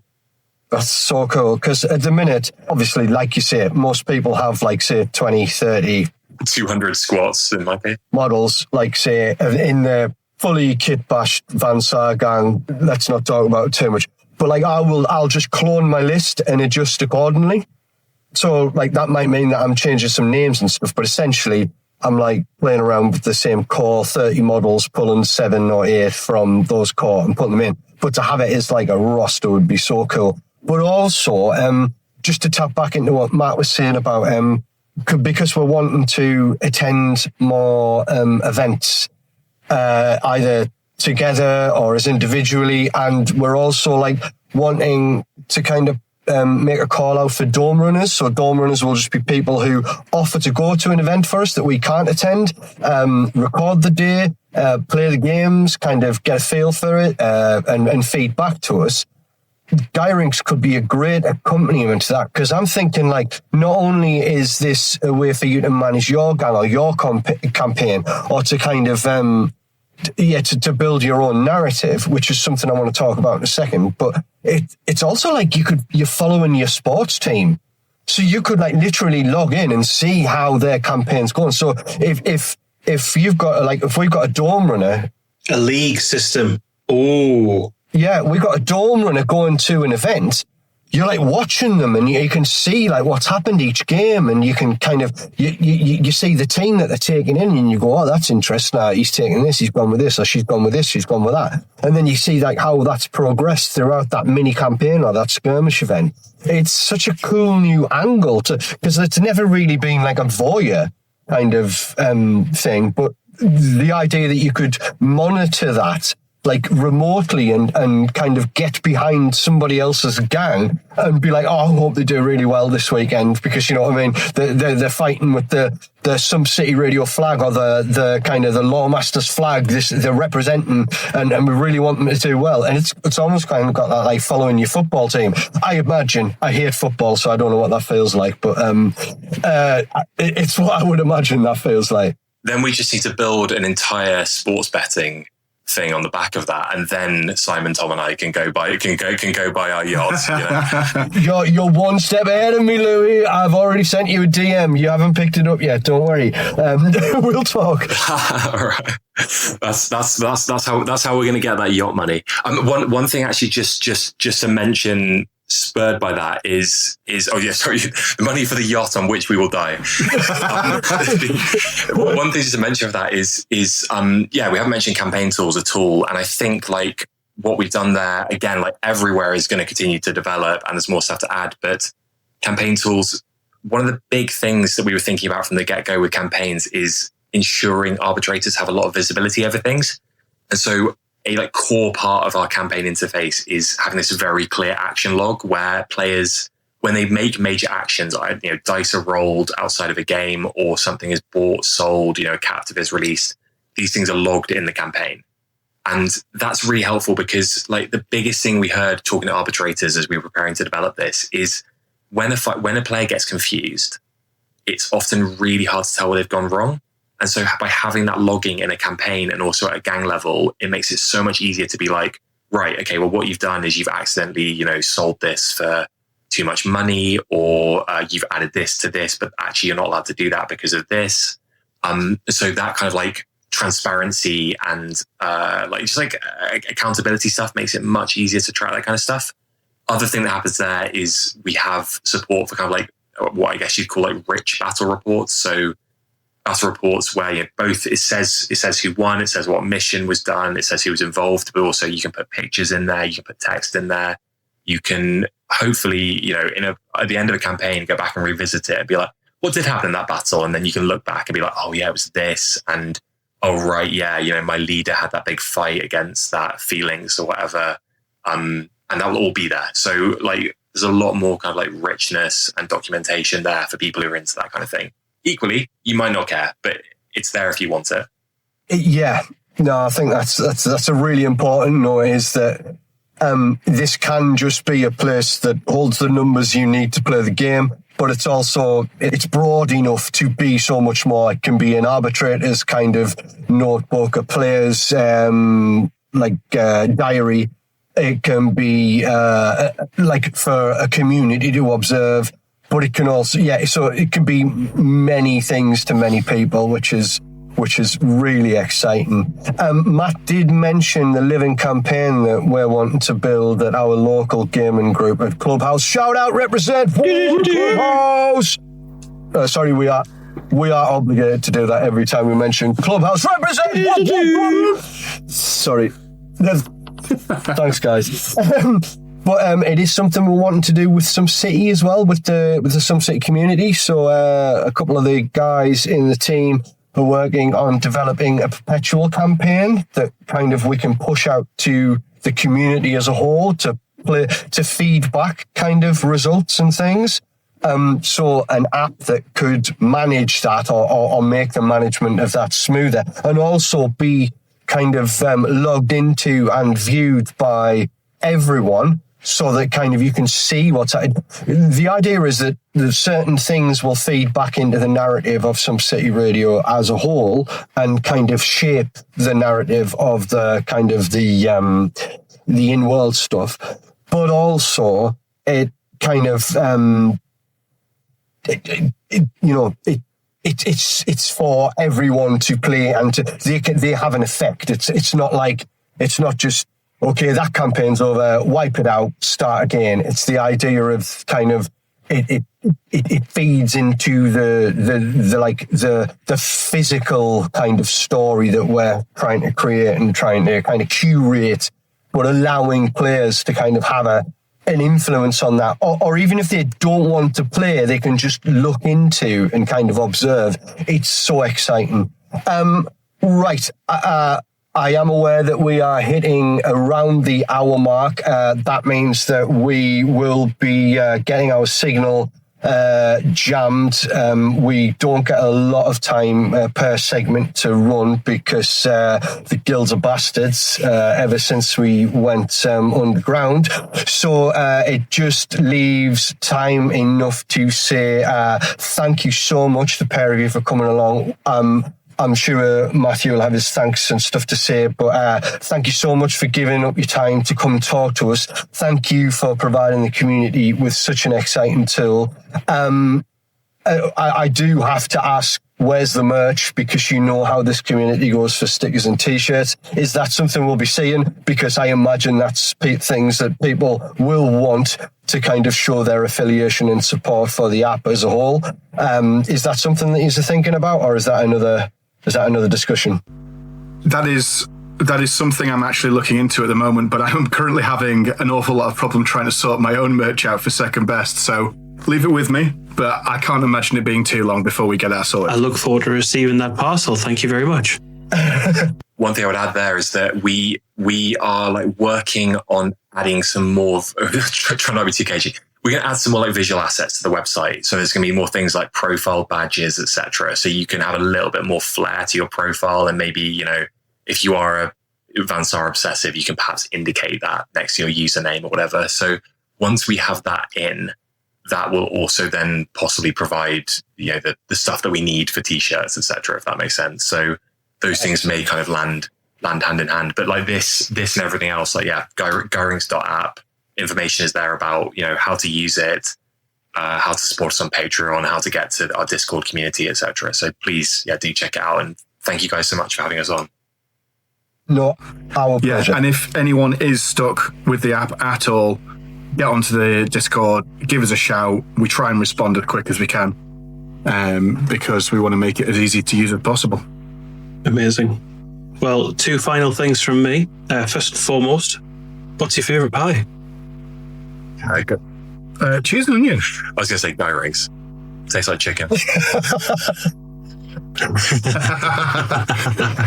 And second of all, thank you again, guys. Obviously, I reflect on Chris's remarks there, and I just spring on the back of it. Like, thank you for giving us your time. Thank you for giving us your stickers and T-shirts when they finally come out. Wink, wink, nudge, nudge. And I think, Chris, can you hear that? Oh God, it's happening again, right, Chris. Yeah, we're going to have to cut the signal, Chris. Boys. I'm sorry about this. Peace, yeah, right. peace. Scatter. Rise, revolt. Right. I'm happy to report that we did escape the Enforcers in that instance, and Louis and Simon both made it home. So thank you, both of you, for joining us and telling us all about Gyrinx. I just want to say that we will be talking to the guys from Munda Manager as well in a future episode. Like I said before, I think the choice of gang management app tends to be just whichever you've discovered first, and you can't go wrong with either. But some really exciting stuff just brewing up from nothing but love for the game. It's a really good time to be a Necromunda player.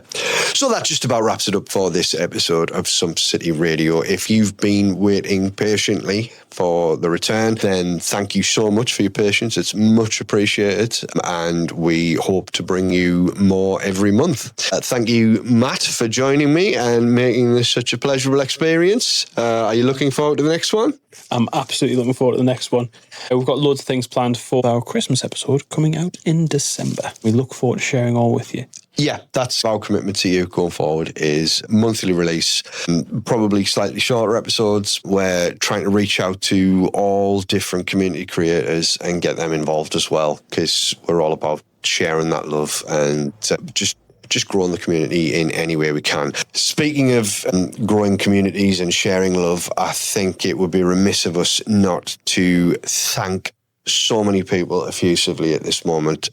As some of you are aware, and some of you are still in a sense of mystery and confusion, there has been enormous kind of changes in the structure and running of Sump City Radio. We felt it imperative as a sense of responsibility to keep Sump City alive, because you guys are Sump City Radio. We just love getting to share our hobby, this hobby, the game itself, the things that people create, the things that people talk about. It's an honor to be able to do, but it's also, I feel, a strong sense of responsibility to have this as the nexus of such a great community of people that are so alive and vibrant and supportive within the Discord and the Facebook page. And now that the Instagram page is up and running again, Instagram, and that is in no small part thanks to just an incredible admin team who have been on the ball across all the social media platforms,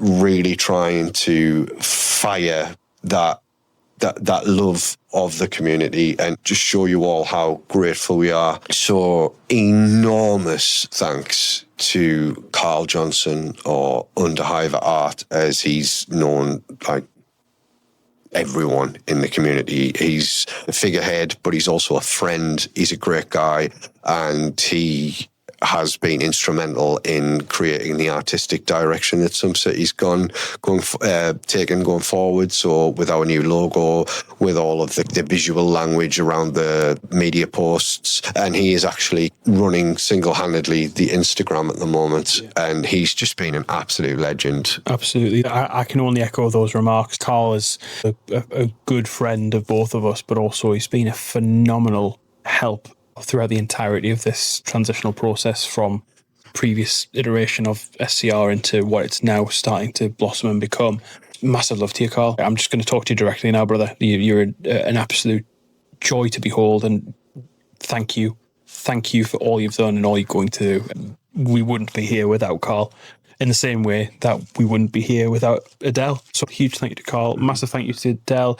Much love to both of you. Just, you're amazing human beings. We've then got Dan Beresford. Obviously, we've mentioned it already in the podcast. Dan has been fundamental and pivotal in everything he's done on the Discord. Same with Simon on the Facebook side of things. We then have Ed down in Belper. And thank you so much for hosting Buggernuts, and then also continuing to host some con going forward. It's like a real point of pride that Dell has stuck with us and that she wants to continue with us. Like I said at the beginning, like I won't have it any other way. You are Becky Boom, and Sump City Radio just wouldn't be the same without you, without her. So look forward to lots of adventures for Becky, Natomi and Cannabella going forward, as well as some new characters that we might have found along the way. Dan has always been in the background of Sump City Radio. He has been involved in every SumpCon so far and was instrumental in making Buggernuts anything. He kept it alive, and his passion for the game and the community is just unquestionable. And he's always considered himself just in the background and a hanger-on, but he's as intrinsic a part of Sump City as anyone. We love him dearly, and we're inviting him up to the studio to do some stuff, and we'll talk about that later on. Simon, again, a great friend and a great guy, has basically single-handedly run with everything on Facebook, so they've got every part covered. Their energy and dedication for no other reason than they love SCR, they love the community, and they just they have that passion and that drive and it's been a process this past few months. It has been an emotional one. And those guys have just been rocks, absolute rocks.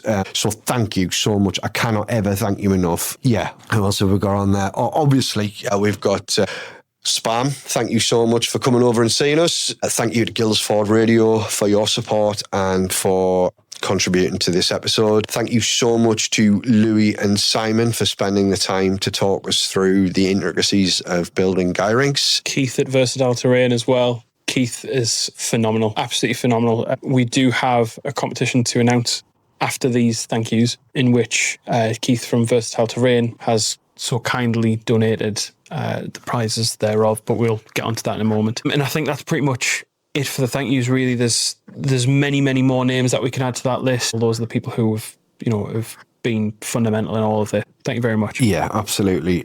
This is our first episode back. We are still learning. This is going to grow, and we're going to push this forward and hopefully, get a little bit better every time. So bear with us. I can't state it enough. It's an honour to be able to do this. It's a genuine privilege, and the amount of people who are still saying, when is the next episode out? When's the next episode out? It's heartwarming, but it also kind of instills that sense of responsibility in what we do here. We're just here because of you guys, because you want to listen to two idiots talk about Necromunda ad infinitum. So thank you, the listener. Thank you for the constant interaction on Discord, on Facebook, on Instagram. Thank you for listening, and just thank you for making this what it is, and thank you for being part of what it will become. Thank you, Matt, for joining me. It's an absolute pleasure, and it's nice to actually sit next to somebody and talk about all this stuff. No, thank you very much for having me on, and thank you very much for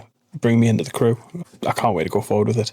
So, we do have a bit of a separate announcement. You may have noticed at the start of the episode, we refuted the Hertzian Guild. They are no longer. We are now, thankfully, and very graciously affiliated with a new broadcast provider, which is the Underhive Studio. Yeah, we said things have changed, and there's been big changes, and the biggest of which is Underhive Studio. We are now sat in a beautiful studio. We are using some really lovely equipment to record this, and we are proud partners with a third party who is sat in the room with us, although you haven't heard him speak at all, and that's his choice. He's currently busy on... there we go. There he is. Essentially, none of this would be possible. Literally none of it. We'd still be recording on our phones in our separate rooms in different parts of Newcastle and compiling all of this. The reason that we can do this now and that we can do a monthly release schedule is because of a phenomenal individual who has basically changed our lives. Absolutely. We're really, really fortunate. And again, I just want to say a huge thank you and shout out to Chris, who's brought all this together. He hates to be put on a pedestal, and I'm currently being glared at through my peripheral. I'm not going to look at you because otherwise I'll turn to stone. But sincerely, this wouldn't have been a thing without Chris. And so again, thank you very much, Chris. Both Chris and I love you to pieces. You're a phenomenal man. You're a scholar. You're a gentleman. You're absolute top-notch geezer. Yeah, he's become a great friend. We met through Necromunda, hit it off straight away. He's a great guy, and yeah, just thank you, basically. Right, that's it. I'm going to start crying. Let's crack on with the show. Let's get into the next bit. Right, it's your first episode, Matt. How would you feel about opening up the competition to our wonderful listeners? Well, I think this one's going to be a simple one. So first and foremost, again, just as a secondary thank you to Keith from Versatile Terrain. Keith has been so kind in donating 5 separate vouchers for Versatile Terrain, which are they've got the book nukes, but then also, and more notably, that you'll remember that they do the nameplates. Now, I absolutely love these nameplates. If you get your order in before the end of the year, you'll get them physically from Keith and the team there. However, they're after December, it's going STL only. So this is a perfect opportunity for you to get one of the final runs of the nameplates. So, what we'd like you to do, if you're not on our Discord, first point of call, get yourselves on our Discord. There will be a link in the link tree that's associated with our Instagram, and there'll also be a link tree in the Facebook group. Follow through, get yourselves on the Discord, and in the channels you will see the November competition. In there we want something really simple. We want 2 or 3 photos of your current gang project for Necromunda that you're working on, coupled with just a little paragraph about it. Just tell us what you're working on. We really want to know what's going on in the world. I know one particular member of our community, Graham, who is Burnt Aquila Painting. He is currently working on a really cool kit bash of the Goremongers crossed with the Corpse Grinder cults, and it's something that Graham and I discussed down at Buggernauts, and I'm really annoyed that he got to the punch first because I'm doing the same bloody thing, but that's a different conversation. So yeah, 2 or 3 photos in the channel on Discord, with a little paragraph blurb about what it is, and we'll announce the 5 winners, because there's 5 winners in the next episode of Sump City Radio. We absolutely will. Well, that's it for this episode. We'll be back to talk returned princes, kit bashing and more. But before we go, I'd just like to extend a special Sump City hello to a couple of little fuckers named Archie and Alfie. You know who you are, and we know you listen. Find us on Facebook, Discord and Instagram, or send us an email at sumpcityradio@gmail.com, and we'll speak to you very soon. See you guys later.